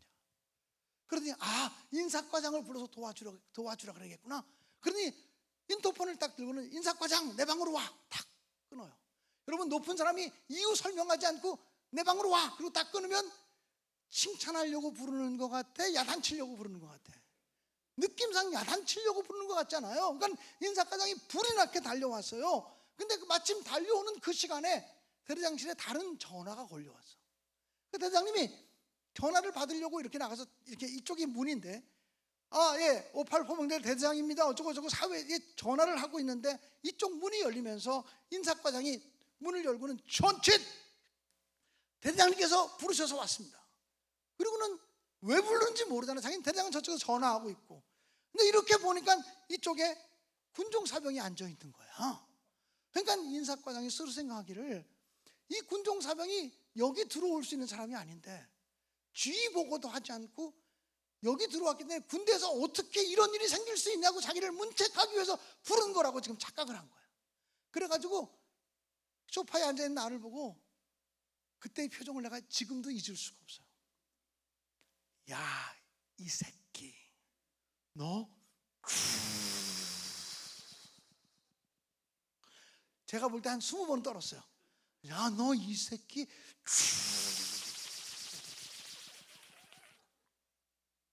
너 때문에 내가 지금 대장한테 문책받게 생겼다고, 너 이 자식 죽는다고, 죽인다고. 제가 앉아있으면서 저는 아는 거예요. 저를 도와주라고 인사과장 부른다는 거 아니에요. 혼자서만 까불지 마라, 좀 있으면 알게 된다. 근데 이제 그 사람이 왜 불려온지도 모르고 딱 서 있는데 대대장님이 전화를 딱 끊더니 인사과장 왔구만, 여기 앉아. 아닙니다, 말씀하십시오. 앉으라니까. 아닙니다. 이 사람아, 육군 상병도 내 앞에 앉아서 얘기하는데 왜 못 앉고 있어? 아닙니다, 말씀하십시오. 그때 그 대대장이 전두환 대통령 조카 사이고 정부의 핵심 실세, 군대의 핵심 실세였기 때문에 그 사람한테만 잘 보면 무조건 진급한다는 희망이 중대장 그 부대 부하들에게 충만했을 때요. 그래가지고 앉으려도 못 앉죠. 그러니까 알았어, 그럼 거기서 서서 들어. 그러더니 대대장이 얘기하는 거야. 인사과장, 내가 예기치 않게 갑자기 군종사병이 찾아와서 처음에 굉장히 내가 마음이 불편했는데 이 친구하고 내가 얘기하다가 1시간 시간 가는 줄 모르고 얘기를 했는데, 난 지금까지 25년 넘게 군대 생활을 하면서 이렇게 군대를 사랑하는 사람을 본 적이 없어, 이렇게 얘기한 거예요. 그랬더니 인사과장이 예, 저도 평상시 늘 그렇게 생각하고 있었습니다, 그러는 거예요. 그러더니 그래, 그럼 인사과장도 알고 있었구만. 그렇다면 두 가지를 내가 제시할게. 부대 운영비가 얼마 안 되지만 한 달에 부대에서 대대장이 군종 활동에 대해서 관심 갖는다는 의미에서 한 달에 10,000원씩 부대 운영비를 군종과로 지원해 주면 좋겠어. 그 당시 10,000원이 정말 작은 돈이지만 17명인 통신과 운영비가 한 달에 7,800원 줄 때였어요. 10,000원이면 맥스웰 커피 그 당시에 큰 거 5통을 살 수 있어요. 2,000원밖에 안 됐을 때. 그러니까 10,000원을 지원해 줘. 예, 알겠습니다. 그리고 또 하나는, 내가 지금 이 친구하고 얘기해 보니까 이 친구가 나보다 더 책도 많이 읽고 나보다 더 똑똑한 것 같아. 내가 일주일에 한 번씩 이 친구 만나서 세상 살아가는 얘기도 나누고 인문학 지식도 좀 배우고 싶고 그래. 그러니까 일주일에 한 번 목요일 날 오전에 전역병들 제대 신고 끝나고 나면 무조건 다른 특별한 스케줄이 없는 한 군종사병과의 대대장과의 면담의 시간을 하루 일주일에 1시간씩 잡도록 해. 네, 알겠습니다. 그래서 이제 나하고 인사과장이 같이 격려하고 전친, 그리고 나온 거예요. 나오자마자 인사과장이 제 어깨를 꽉 붙잡으면서 야, 임마, 나한테 먼저 얘기했으면 내가 더 잘해줄 거 아니야, 그러는 거 있죠. 그 다음 목요일부터요. 어떤 일이 생겼냐면, 제가 이제 대대장 면담하기 위해서 기다리고 있으면 1중대장 올라와, 2중대장 올라와, 3중대장 올라와, 4중대장 올라와. 군종사병 내 얘기 좀 잘해줘. 대장님한테 내 얘기 좀 잘해줘. 군수과장 올라와, 작전과장 올라와, 인사과장 올라와, 정보과장 올라와, 통신과장 올라와. 군종사병 내 얘기 좀 잘해줘. 내 얘기 좀 대장님께 잘해줘. 아예 걱정하지 마십시오. 그리고 난 대장님과 1시간 반씩 대화를 나누는 거예요. 세상 살아가는 이야기를 나누고 내가 한 주간 했던 일을 보고해드리는 거예요. 그러다가 내가 대장님, 삼중대에 최근에 아버지가 돌아가셨는데 허락을 못 받아서 외출도 못 간 그런 사병이 하나 있습니다. 대장님, 그럴 때 대장님이 그 아이에게 한 3일 휴가라도 좀 주시면 그 아이가 오히려 대장님에 대한 사랑을 가지고 군대생활 잘할 수 있지 않겠습니까? 이런 얘기 하잖아요. 그러면 바로 인터폰에서 인사과장 내 방으로 와. 군종사병이 아무개 누구 3일 휴가 보내래. 빨리 휴가증 써서 보내. 이런 정도가 됐어요. 그리고 주일날이 되면 내가 이제 1중대장, 2중대장, 3중대장 전화해요. 중대장님, 인사계님, 주일날인데 사병들 좀 많이 보내주십시오. 그러면 알았어, 내가 많이 보낼 테니까 내 얘기만 잘해줘. 교회에 부흥이 오기 시작했습니다. 앉을 자리가 없도록 교회가 사병들로 꽉꽉 차기 시작했습니다. 할렐루야, 할렐루야. 할 얘기가 더 많은데 이 할 얘기는 또 내일 또 마무리하자고요. 그래서 그렇지만 내가 정직하게 말할 수 있는 것은 이건 하나님의 은혜로 주신 것이니까. 난 그때 죽을 것처럼 힘들었고 정말 하나님, 나 오늘 내 생명 데려가면 안 돼요 라고 기도할 만큼 힘들었지만 하나님 앞에 기도할 때마다 이렇게 기도했어요. 나를 이곳으로 보낸 하나님을 내가 신뢰합니다. 나를 이곳으로 보낸 하나님을 내가 믿습니다. 하나님, 나는 못하지만 하나님은 하실 수 있잖아요. 나는 못하지만 하나님은 하실 수 있잖아요. 내 힘으로는 안 되지만 하나님은 하실 수 있잖아요. 이러면서 눈물 콧물 범벅이 돼서 울었거든요. 나 하나님 신뢰한다고, 나 하나님 의지한다고. 인간적으로는 방법이 없다고. 이게 무슨 경험으로 봐도 지식으로 봐도 어떤 방법으로 봐도 이 상황을 헤쳐나갈 방법이 없다고. 계급이 상병밖에 안 되고 인사과장이 방해하고 인사계가 방해하고 누구도 돕지 않는데 어떻게 이 상황에서 예배를 드리고 이 상황에서 군종활동을 하고 이 상황에서 어떻게 하나님 영광을 위해서 일하냐고. 나는 할 방법이 없지만 난 하나님 신뢰한다고, 하나님 믿는다고, 하나님 믿는다고, 하나님 의지하고 가겠다고, 내가 죽더라도 가겠다고 그러고 기도를 했거든요. 죽으면 죽으리라 그러고 기도했거든요. 나는 그 부대에 있는 동안에 정기휴가도 2번 맞았어요. 정기휴가 맞으면 15일, 그 당시 휴가잖아요. 15일 휴가 중에 제가 주일날이 되면 군부대 들어가서 예배 드렸어요. 정사병이 정기휴가 때 자기 부대 들어가는 사람 있으면 나와보라 그래요. 아마 거의 없을걸요. 엄마, 저 부대 다녀와야 되겠어. 아니, 휴가잖아. 휴가지만 나는 그 부대 전도사인 걸요. 난 그 부대 군종사병이 그 부대 전도사인 걸요. 내가 예배 드리러 가야죠. 내가 어딜 가요. 그리고 아침 일찍 문산까지 가서 부대를 들어가면요, 부대 보초 서는 사람들이 아니, 군종사병 휴가잖아. 정기휴가잖아. 아, 정기휴가지. 근데 예배 드리러 왔어. 예배만 딱 드리고 또 휴가 받아야 되니까 밥도 안 먹고 신중하게 집으로 돌아왔단 말이에요. 그리고 2주 후에 부대 복귀해 보니까 대대장님이 아니, 군종사병 휴가 중에 부대를 다녀갔다며? 아, 당연하지 않습니까, 대대장님?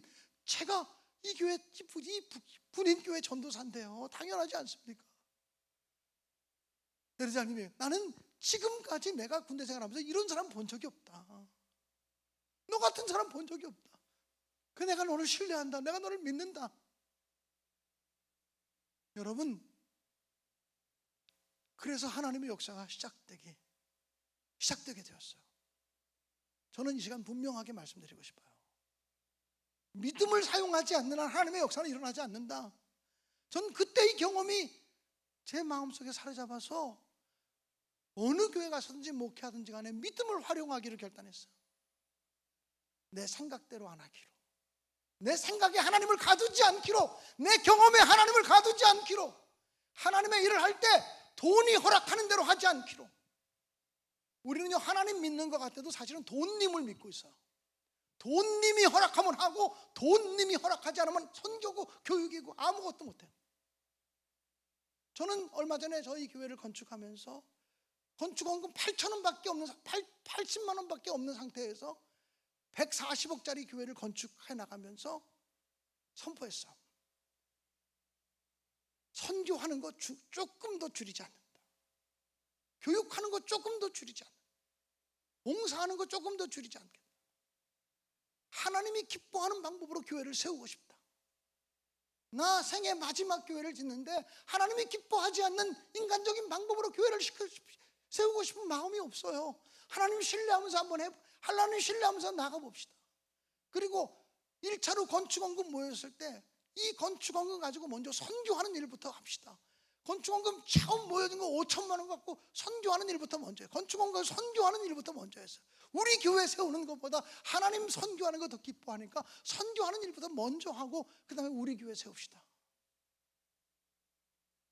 감사한 것은요, 저희 교회 장로님들이, 저희 교회 권사님들이 목사님의 신앙에 동의해 줬어요. 목사님처럼 우리도 하고 싶습니다. 죽을지언정 목사님처럼 한번 전진해 보겠습니다. 믿음으로 한번 전진해 보겠습니다. 믿음으로 전진했더니 죽을 만큼 힘든 때도 있었지만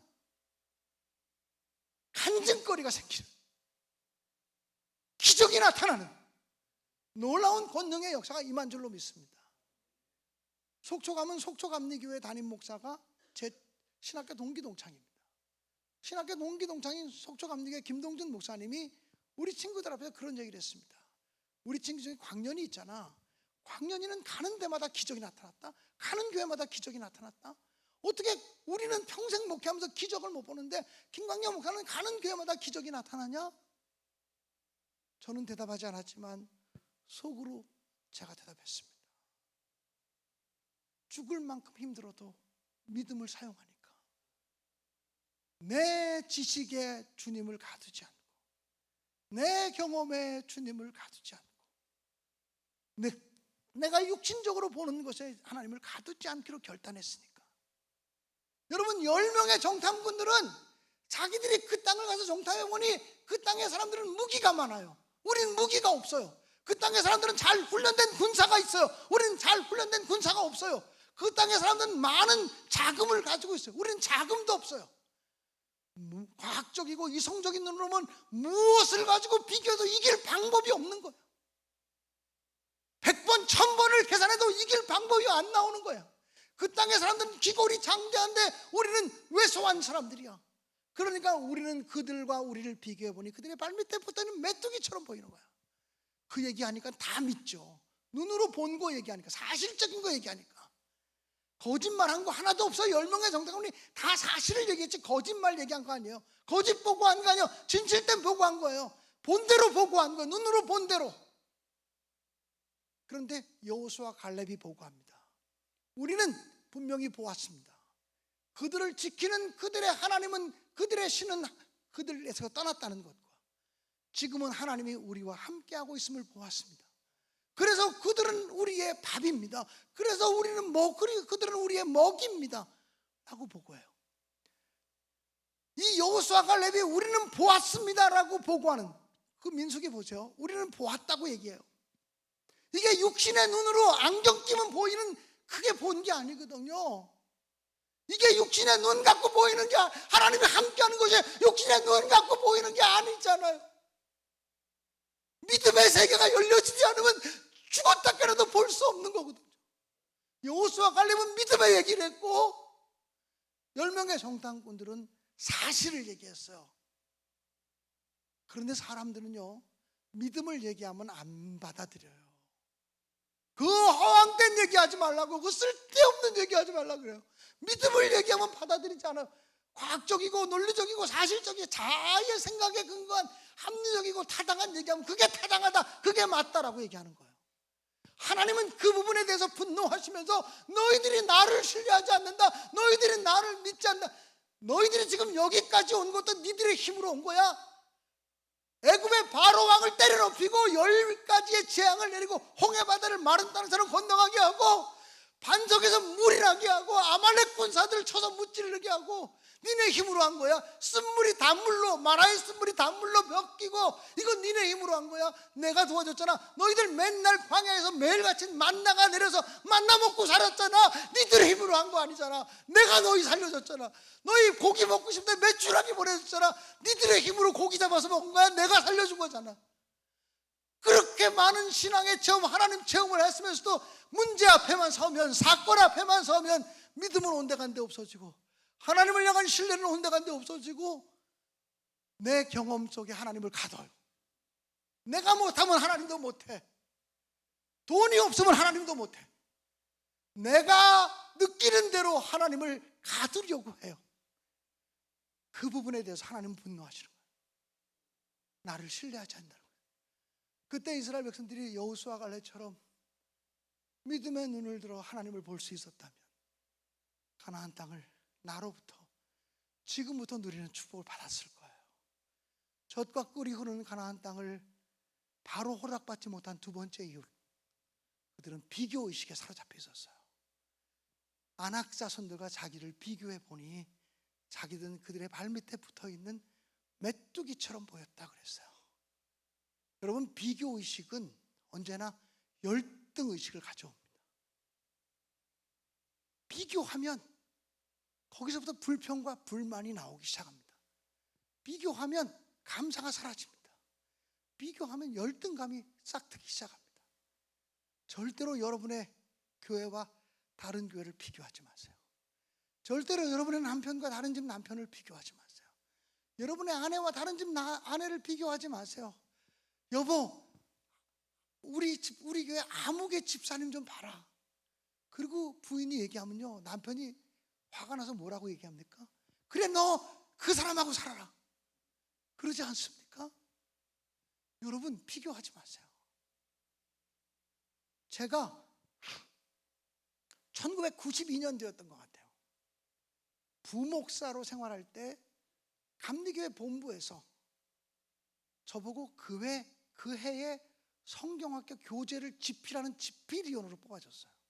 그래서 제가 집필위원이 돼서 일하면서 중고등부 학생들을 가르치는 교재를 집필했어요. 성경학교 때 가르치고 수련회 때 가르치는 교재죠. 그때 이 주제는 룻기서였어요.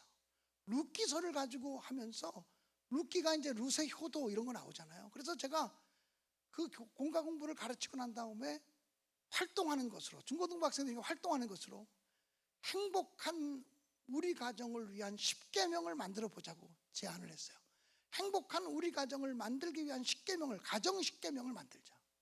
그런데 혼자서 10가지를 적는 게 아니라 한 반이 같이 공부하면 반이 같이 토의해서 10가지를 공동 작업으로 정하고, 수련회 가서 조별로 학습하면 1조, 2조 조별로 1시간 이상씩 충분히 토론해서 행복한 우리 가정을 위한 10계명을 만들어보자. 그것은 행복한 가정이 되기 위해서 우리가 필요한 것이 뭔지를 충분히 얘기하라고 하는 의미거든요. 이런저런 얘기를 많이 하라는 의미거든요. 그런데 1계명부터 4계명까지는 행복한 가정을 만들기 위해서 우리 부모님들이 해야 될 일 4개, 그 다음에 6부터 10까지는 행복한 우리 가정을 만들기 위해서 우리가 실천해야 될 일 6가지를 적어보라 그랬어요. 그리고 제가 직접 그 교재를 썼지만 우리 교회 학생들을 데리고 철원 도창리라는 곳에 가서 도창감리교회에서 수련을 하면서 80명 정도 중고등부 학생들을 데려가서 8조로, 10명씩 8조로 나누어서 분반 공부를, 공과 공부를 가르치고 나서 1시간 시간을 주고 행복한 가정을 만들려면 어떻게 되는지 충분히 얘기하라고. 한 사람이 적어오지 말고 충분히 얘기한 후에 가장 중요한 것을 부모가 지켜야 될 건 4개, 우리가 지켜야 될 건 6개를 적어오라고 그렇게 시켰어요. 직접 이 아이들이 나가서 그 교재를 가지고 공부하고 그 공동 작업을 했어요. 그리고 큰 모조 전지 하나를 주고 매직을 주고 서기를 정해서 그 10계명을 적어오도록 했어요. 그리고는 다 돌아와서 한 조씩 발표회를 했어요. 그런데요, 행복한 가정을 만들기 위해서 부모님들이 꼭 지키셔야 될 일, 별게 다 나왔어요. 뭐 용돈을 많이 줘야 된다, 뭐 이런 것부터 해서 별게 다 나왔거든요. 근데 표현은 좀 다르지만 18개 조가 내용상으로 의미적으로 보면 똑같은 내용이 하나가 있었어요. 표현은 다른데 똑같은 내용이 하나가 있는 거예요. 그게 뭐냐면, 한마디로 말하면 나를 좀 나로 받아달라는 거예요. 나를 비교하지 말아달라. 내 언니와 내 동생과 내 오빠와 나와 우리 교회 아무개 집사 딸, 아무개 집사 아들과 나를 좀 비교하지 말아달라. 나는 나니까 내 있는 모습 그대로를 좀 인정해주고 받아달라, 뭐 이런 얘기였어요. 어떤 조에서는 이것을 조금 문학적으로 정리해 갖고 왔어요. 남의 집 자녀를 탐내지 말지니라. 그리고 그 조에서는 자기들이 지켜야 되는 계명에도 남의 집 부모를 탐내지 말지니라. 부모들만 비교하는 게 아니라 자식들도 나이가 들면 비교하기 시작해요. 비교의식이 싹 튼다는 거죠. 제가 아들이 있었다고 아들 얘기 하나님의 음성 듣게 할 때 했잖아요. 에이 그래도 목사가 참아야지 했던 4살 때 그 아이가 그런 얘기 했다고. 그 아들이요 5살쯤 돼서 그 아들이 5살쯤 나한테 그래요. 아빠는 왜 이렇게 키가 커요? 아빠는 왜 이렇게 키가 커요? 나한테 아들이 저를 보니까 아빠가 너무 키가 큰 거야. 그래서 아빠는 왜 이렇게 키가 커요? 그래서 내가 생전 그런 얘기를 들어보지도 못했다가 아들한테 들으니까 너무 기쁜 거야. 그래서 내가 아주 교과서적인 대답을 했습니다. 아빠처럼 음식 가리지 않고 다 먹고 열심히 운동하고 그러면 키가 크는 거야. 아빠처럼 너도 키가 클 거야. 그랬더니 알았어, 나도 아빠처럼 열심히 운동하고 그리고 음식 가리지 않고 먹을 거야 그랬어요. 근데 초등학교 5학년쯤 됐는데 이 아이가 아빠 나 고민이 있어. 왜? 그랬더니 나는 왜 이렇게 키가 안 크지? 우리 반에서 2번, 3번, 5번을 넘어가지 못해. 키 순서로. 아빠 나는 왜 이렇게 키가 안 크지? 고민이 있어 그래요. 근데 그 얘기를 딱 하는 순간 오버랩되는 사건이 있는데, 바로 걔가 5살 때 아빠는 왜 이렇게 키가 커요? 그 말이 떠오르는 거야. 걔는 잊어버렸겠지만. 그래서 제가 그때 이렇게 얘기했죠. 야, 아빠만큼만 키가 크면 되지 뭘 걱정이야. 그랬더니 그 아이가 나를 쫙 쳐다보면서 저주를 해라, 저주를 해. 그러니까 초등학교 5살, 6살 때만 해도 세상에서 제일 힘센 사람 우리 아빠, 제일 키 큰 사람 우리 아빠, 제일 멋있게 아름답고 엘레강스하게 생긴 사람 우리 엄마, 제일 아름다운 여인 우리 엄마, 이렇게 알고 있는 거예요. 근데 초등학교 2학년, 3학년만 돼도 우리 엄마가 별거 아니라는 거 알아. 우리 아버지가 별거 아니고 우리 가정 분위기가 별거 아니고 힘들다. 다른 가정과 비교하면서 우리 엄마는 왜 이럴까? 우리 아버지는 왜 이럴까? 우리 가정은 왜 이럴까? 이렇게 알기 시작하는 거예요. 비교의식이 싹 트면요, 그때부터 만족은 없어요. 감사는 없어요. 기쁨은 없어요. 열등감이 찾아와요. 이스라엘 백성들은요, 하나님의 택한 백성임에도 불구하고 안악자손을 부러워하고 그들과 자기를 비교하면서 열등의식에 빠졌단 말이죠. 제가 예전에 요즘도 하는지 모르겠지만 TV 진품 명품이라는 프로그램이 있어요. 여러분도 보신 적 있죠? 예전에는 제가 주일 저녁 예배를 드릴 때 오전 예배를 마치고 집에 와서 잠깐 쉬는 오후 4시, 5시쯤 되면 TV 진품 명품을 했어요. 그럼 저녁 예배 드리기 전에 제가 텔레비를 잠깐 보고 나가는데 그렇게 재밌을 수가 없어요. 각자 자기 집에서 뭐 이렇게 골동품 같은 걸 가지고 온단 말이에요.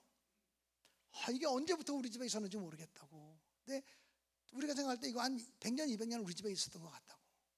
이게 얼마쯤 되는지 모르겠다고. 이거 알아보기 위해 나왔다고. 그러면 자기가 먼저 이게 얼마쯤 될 것이라고 자기 스스로 값을 매겨요. 그리고 나서 갖다 놓으면 그 다음에 연예인 감정단들이 와서 이걸 이렇게도 보고 이렇게도 보고 이렇게도 보고 이렇게도 보면서 이게 얼마쯤 될 것 같다고 값을 매겨 막 토론하고. 그럼 맨 마지막에 진짜 프로 감정단 전문가들이 그것을 보면서 값을 매겨요. 근데 그걸 보니까 제가 참 희한한 걸 발견했는데, 어떤 거는 1000년 된 건데 값이 얼마 안 나가는 게 있고, 한 150년, 200년 전 건데 값을 측정할 수 없다, 헤아릴 수 없을 만큼 비싸다라고 판단되는 게 있더라고요. 왜 그런 줄 아세요? 우리 생각에는 500년 전 거보단 1000년 전 게 더 비싸고 1000년 전 거보단 1500년 전 게 더 비쌀 것 같은데, 200년밖에 안 됐는데 그게 1000년 전 거보다 더 비싼 것들도 많더라고요. 왜 그러냐 봤더니, 1000년 전 것이라고 해도 그 똑같은 모양의 도자기, 똑같은 모양의 그릇이 여러 개 지금 발견됐으면 값은 떨어져요. 그런데 200년 전도밖에 안 됐는데 세상에 단 하나밖에 남아있지 않는 거야. 이거 없어지면 이제 없어지는 거야. 세상에 단 하나밖에 없는 거면요, 값을 헤아릴 수 없을 만큼 천정부지로 올라가더라고요. 그걸 보는 순간 저는 설교자니까 굉장한 영감을 얻었어요. 아, 그렇다면 나하고 똑같은 사람 세상에 하나도 없잖아. 나하고 똑같은 사람 하나도 없으면 내가 정말 세상에 하나님이 창조하신 진품 중에 진품이고 명품 중에 명품이잖아 라는 생각이 들었어요. 쌍둥이라도 같지 않아요. 외모만 그런 것이 아니라 성격까지 말하자면 나같이 지랄 맞은 성격을 가진 사람이 또 그렇게 몇 명이나 되겠어. 그러니까 성격까지 따지면 똑같은 사람이 있을 수가 없는 거야.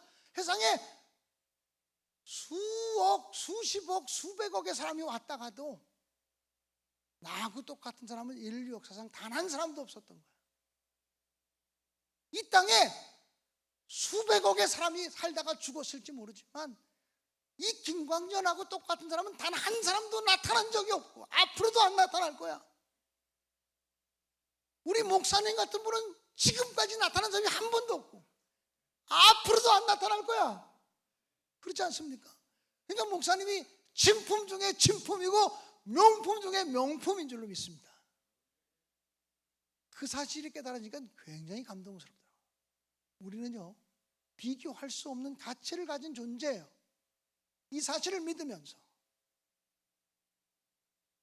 비교의식에 사로잡히지만 않으면 우리가 하나님이 허락하신 약속의 땅을 지금이라도 허락받을 수 있는 축복의 사람이 될 수 있다는 확신을 갖고 사시기를 주의 이름으로 축원합니다. 사랑하는 여러분, 이스라엘 백성들이 적과 끓이로는 가나안 땅에 들어가지 못하는 세 번째 이유가 있다면, 광야길을 걸어가는 그들의 모습을 보면 지긋지긋할 정도로 불평이 많고 원망이 많아요. 출애굽기, 레위기, 민수기, 신명기를 읽어보면 이스라엘 백성들의 모습이 그렇게 원망과 불평이 많은 사람이 또 있을까 싶어요.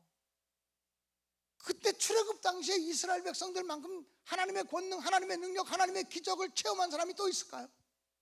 그때 이스라엘 백성들은 하나님이 바로 왕을 10번이나 때려눕히시는 기적을 체험했어요. 뒤에는 애굽의 군대가 쫓아오고 앞에는 홍해바다가 가로막혔는데 너희는 가만히 있어 여호와의 구원하심을 보라. 그리고 모세가 손을 내려 지팡이를 가지고 홍해바다를 내리치니 홍해바다가 갈라져서 그들이 마른 땅처럼 건너가게 되잖아요. 뒤에 애굽의 전차부대가 따라오는데, 애굽의 마차부대가 따라오는데 이스라엘 백성이 건너가면 물이 덮이고, 그래서 애굽의 전차부대가 물속에 수장되어주는 기적을 체험하잖아요. 무리바에서 먹을 물이 없을 때 모세에게 지팡이로 반석을 치라, 반석을 쳤더니 물이 나는 기적을 경험하잖아요. 마라의 쓴물이 단물로 변하게 되는 기적을 체험하게 되잖아요. 르비딤에서 아말렉 사람들과 싸우게 될 때 모세가 손을 들면 이스라엘이 이기고 모세가 손을 내리면 아말렉이 이기면서 기도의 승리를 경험하는 기적을 체험하잖아요. 날마다 먹을 것이 없어서 매일같이 아침에 만나가 내리는, 매일의 만나가 내리는 매일의 기적을 체험하잖아요. 이스라엘 백성들은 단 하루도 기적을 경험하지 않은 적이 없어요. 매일의 만나가 내리니까 매일의 기적을 체험하는 민족이었어요. 매일의 하나님의 역사를 경험하는 민족이었어요. 그런데 그들은 고난 앞에만 서면, 문제 앞에만 서면 이전에 받았던 은혜와 사랑은 다 잊어버리고 하나님을 향해 원망하고 자기들의 지도자가 되어서 자기들을 섬기는 모세를 원망하고 여호수아 아론을 원망하고 여호수아를 원망하고 갈렙을 원망하는 사람이 돼요. 사랑하는 여러분, 원망하는 사람은 새 땅의 주인공 될 자격이 없어요. 불평하는 사람은 새 역사의 주인공이 될 자격이 없다는 거예요. 원망하는 세대가 광야에서 죽게 하라. 불평하는 세대가 광야에서 죽게 하라. 그리고 새로운 세대를 일으켜서 가나안 땅에 들어가야 된다. 새로운 땅에 들어가는 자격을 갖춘 사람은 감사하는 세대다. 하나님의 은혜를 기억하고 감사하는 세대가 가나안 땅에 들어갈 수 있다고 말씀하시는 거죠. 사랑하는 여러분, 정말 저와 여러분이 젖과 꿀이 흐르는 가나안 땅을 차지하고 싶다면, 할렐루야, 불평과 원망을 버리고 감사의 시대를 열어가시길 주의 이름으로 축원합니다. 오늘 새벽인가요? 제가 언젠지 갑자기 기억이 안 나네. 간증하면서 제가 먼저 본 교회에서 건축할 때 목사님 건축하면서 선교한다고 갔더니 장로님 중에 한 사람이 목사님 차라리 짐 싸가지고 태국으로 가세요, 캄보디아로 가세요, 그런 어려움을 겪어왔고, 그 상황 속에서 선교하다가 제가 가슴이 막히는 질병을 얻으면서 침대에 떼굴떼굴 뒹굴면서 죽을 것 같은 공포를 느꼈어요. 근데 그 순간에 제 마음속에 나 이러다 죽으면, 오늘 이러다 죽으면 나 하나님 앞에 가서 할 말이 있다, 이런 생각이 딱 드는 순간 설명할 수 없는, 상상할 수 없는 기쁨이, 감사가 여기에서부터 펑펑펑펑 솟아나는 느낌을 받았어요. 이건 제 신앙의 체험이죠. 숨은 안 쉬어서 죽을 것 같은데 감사가 펑펑펑 솟아. 그래서 숨은 안 쉬어지는데 하나님 감사합니다. 하나님 감사합니다. 감사를 선포하며 울기 시작했는데, 감사하다고 30번을 외치기 전에 숨이 꽝 터지면서 평안해졌어요. 거기서 끝나지 않았어요. 그리고 선교 여행을 마치고 교회 돌아왔어요. 그런데 저희가 건축 중이었는데, 저희 교회 교인도 아닌데 제가 트레스티아스 운동을 하는 사람이었고, 나이스 미팅을 만들어 좋은 만남을 만들어서 좋은 만남을 125기까지 이끌었던 스피리추얼 리더, 영적 지도자였거든요. 거기서 저에게 은혜 받았던 다른 교회 장로님 한 분이 찾아오셨어요. 목사님 교회가 건축한다는 얘기를 듣고 저도 목사님께 받은 사랑이 많아서 목사님 교회 건축원금을 드리고 싶었는데, 제가 은퇴하고 나니까 건물만 땡그러니 몇 개 있지 현찰이 없어서 건축원금을 할 수가 없었어요. 그래서 하나님께 목사님 교회 건축하는 동안에 건축원금 좀 할 수 있게 해달라고 기도하고 있었어요. 그런데 제가 은퇴했으니까 직장도 이제 다 잃어버리고 그랬잖아요. 그 사람이 국세청에서 근무했던 사람이거든요. 그런데 어느 날 자기 친구가 자기 친척 중에 큰 사업을 하는 사람이 한 사람이 갑자기 죽어서 그 많은 재산이 그 아들에게 물려지게 됐다면서, 상속세를 계산하는 게 복잡한데 좀 네가 국세청에서 근무했으니까 상속세 계산하는 일을 도와주기 위해서 그 회사에 들어갈 수 있겠냐. 그래서 직업이 되니까 알았다, 도와주겠다. 그래서 그 회사 고문으로 들어간 거예요. 그랬더니 수천억의 재산을 물려받으니까 상속세로 낼 게 너무너무 많은 거예요. 수백억 상속세가 나가는 거죠. 그런데 그 회사 젊은 아들, 새로 물려받은 사장이 그 장로님께 그러더래요. 회계 고문님, 국가에 세금을 정직하게 바치는 게 맞지만 어떤 때는 이 많은 세금을 바치는 게 조금 억울하다는 생각도 듭니다. 그래서 제가 미국에 의과대학을 나왔는데 그 학교에 기부를 하고, 도네이션이죠, 기부를 해주면 거기서 박사학위를 준다는데, 미국은 돈을 기부하고 박사학위를 받는 게 통상적인 일이거든요. 그게 불법이 아니에요. 학교를 재정적으로 지원하면 학교에서 베네핏, 이익을 줘서 박사학위를 받을 수 있어요. 내가 그 미국에 있는 의과대학을 나왔는데 그 학교에다가 돈을 기부하고 거기서부터 박사학위를 받으면서 그 기부한 만큼 세금 감면을 받을 수 있습니까? 받을 수 있다. 그리고 교회도 하나 그 기부해 드리고 싶은데 교회에다가 기부해 주면 그만큼 세금 감면이 되느냐고 묻더래요. 그거는 일정액 세금 감면이 되어지고 그걸 제가 도와드릴, 서류적으로 도와주겠다. 그럼 알았습니다. 저희 가족 중에 목사님들이 20명도, 저희 친척 중에 목사님들이 20명도 더 넘습니다. 그럼 제가 한 분 찾아갖고 오겠습니다. 그렇게 하십시오. 그럼 제가 서류 작업을 도와주겠습니다. 그랬다는 거예요. 그런데 한 일주일쯤 후에 만나더니 장로님, 고모님이 추천해주는 교회에다가 제가 기증해드리고 싶습니다. 그러더래요. 그래서 아니 당신은 장로교인이고 나는 감리교인이라 장로교 목사 한 사람도 모른다고. 그랬더니 우리 가족 중에 목사님들이 한 20명쯤 되는데 좀 돕겠다는 말을 했더니 20명이 다 달려붙다가 다 자기를 도와달라 그러는 거예요. 근데 누구 한 사람 도와주고 못 도와주면 오히려 한 사람 도와주고 욕을 먹게 생겼다고. 그래서 안 한다 그랬대. 전혀 모르는 사람 오히려 도와주고 싶다고. 장로님이 추천해달라고. 그 장로님이 저도 추천할 사람이 없는데요 이렇게 얘기했대요. 그랬더니 장로님 아들도 지금 제천에서 목회하고 있지 않냐고. 장로님 아들 도와주겠다고. 아들한테 기증해 주겠다고. 그러니까 부모가 자식에게 도와주겠다 그러면 이것처럼 복음이 어디 있어? 개척교회 하는 아들을 도와주겠다니 이것처럼 복음 중에 복음이지. 할렐루야. 그 큰 복음을 가지고 자기 부인한테 와서 박권차, 우리 회사 그 젊은 사장이 날 부르더니 우리 아들한테 그 일정액을 기부해 주겠다 그런다. 얼마나 기쁜 얘기냐 그랬더니 잘됐다.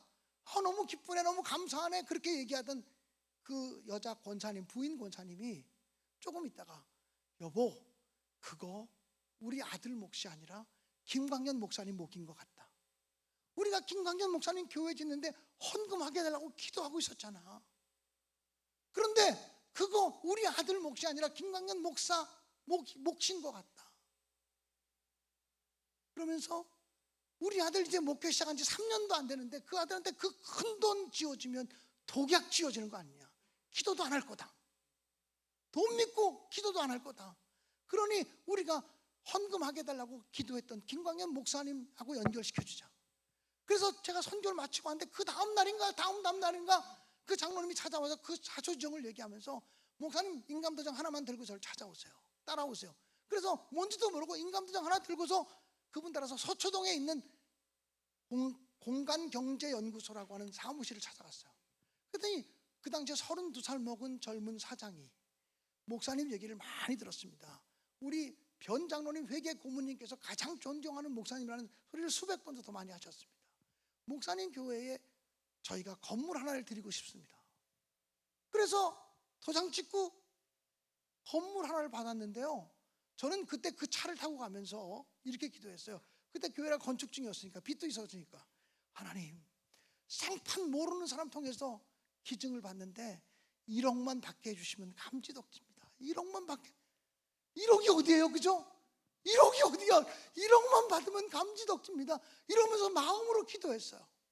근데 그분이 딱 건물을 줬는데 부천역 앞에 그 19층짜리 혜태 백화점이 있었어요. 혜태가 부도나기 전에 혜태 백화점이 있었는데 혜태 백화점에 11층 전체를 주겠다는 거야. 11층 전체가 등기 평수가 506평. 당시 시가로 40억이 넘는 돈. 그거를 제가 도장 하나 찍고 받아왔다니까요. 이름도 모르고, 나 지금 이름도 모르고 성도 몰라. 내가 기억하는 사람은 연결시켜준 변 장로님만 기억하고 있을 뿐이고 박영자 권사님만 기억하고 있을 뿐이야. 그분들 나 진짜 준 사람은 이름도 몰라. 이름도 몰라요. 성도 몰라. 이씨라는 것만 기억나는구나.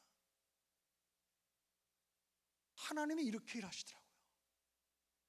믿음을 사용하면 죽을 만큼 힘들지만 믿음을 사용하다 죽을 것 같아요. 이러다가 죽겠구나. 이러다가 망신당하겠구나. 하나님 믿고 하다가 망신당하겠구나. 하나님 믿고 했는데 이거 망신도 이런 망신, 이러다 망하겠구나. 이런 생각 생각이 들 정도로 힘든 순간을 거쳐야, 그러고도 하나님 의심하지 않고 하나님 나 신뢰해요, 하나님 신뢰해요, 나는 못하지만 하나님 하실 수 있잖아요, 나 하나님 기뻐하는 대로 살아갈게요, 하나님 기뻐하는 대로 살아갈게요 하면 하나님이 진짜 하나님 신뢰하는지를, 진짜 하나님 의지하는지를 충분히 테스트하세요. 충분히 테스트하는 시간이 죽을 만큼 힘든 시간이야. 10번이라도 100번이라도 포기하고 싶은 시간들이야. 내가 왜 이랬지? 이렇게 생각되는 시간이 올 수도 있어요. 그러나 온전히 하나님 신뢰하면 마지막에 너 나 온전히 신뢰했지? 나 기적으로 본능으로 채워주마 말씀해 주실 줄 믿습니다. 감사하는 자에게 그런 은혜가 있음을 믿습니다. 감사하는 자에게 그런 은혜가 있습니다. 더 간증하고 싶은 것은 지금 너무 많은데 이 정도로 멈춰야 될 것 같아서 너무너무 안타까워요. 사실은 감사에 대한 간증을 좀 더 하고 싶은데 시간이 9시 반이 넘었네, 강사가 오버해버렸네, 더 이상 할 수가 없어요. 정말 나누고 싶은 목숨과 생명적인 얘기가 있는데 이것도 기회가 되면 나중에 나눌게요. 사랑하는 여러분, 젖과 꿀이 흐르는 가나안 땅에 들어가려면 하나님 온전히 신뢰해야 돼요. 내 지식만큼 믿지 말고, 내 경험만큼 믿지 말고 하나님 능력만큼 신뢰하자고. 하나님이 함께 하시면 가능하다. 하나님은 하실 수 있잖아요. 이 믿음 가지고 전진하자고요. 사랑하는 여러분, 비교 의식의 노예가 되지 말고 창조 의식을 가지고 전진하시기를 주님의 이름으로 축복합니다. 감사하면, 불평을 내려놓고 원망을 내려놓고 감사의 조건을 찾으면 그때 하나님이 기적을 일으키는 거예요. 감사가 터져 나오면 고난이 끝나는 거야. 요나가 물고기 뱃속에 들어가서 처음에는 힘든 물고기 뱃속에서 어떤 기도 드렸겠어? 요나서 2장을 보라고요. 맨 마지막에는 내가 감사하는 목소리를 제물 삼아 하나님께 기도했더니 하나님이 요나 물고기에게 명령하세요. 요나가 감사 기도가 터져 나왔으니 됐다, 이제 요나를 무태다 토해내라. 요나의 물고기 뱃속에서 요나의 기도가 감사 기도가 나올 때까지는 물고기 뱃속이야, 광야야, 고난이야. 근데 감사가, 진정한 의미의 감사가 터져 나오잖아요. 됐어, 광야 생활 끝내도 되겠어, 합격이야, 무태 토해내, 이런 거라. 우리에게 광야 생활이 계속되는 이유는 계속 불평과 계속 원망과 계속 투정 속에 있기 때문이에요. 주님의 이름으로 명령합니다. 불평을 멈추세요. 원망을 멈추세요. 투정을 멈추세요. 감사의 조건을 헤아리시고 감사를 선포하세요. 하나님 감사합니다, 믿음으로 감사합니다를 선포하세요. 그래서 내일 우리 집회 마지막 시간은 감사를 선포하는 예물을 드리세요. 하나님이 어떻게 일하시는가 보자고요. 기도하겠습니다. 거룩하신 아버지 하나님, 감사합니다. 오늘 새 시대 새 역사의 주인공이 되려면 어떻게 해야 되는지에 대해서 말씀을 나누게 하시니 감사합니다. 우리가 새 시대 새 역사의 주인공이 되어 살고 싶습니다. 나로부터 축복받고 싶고 지금부터 축복을 받고 싶습니다.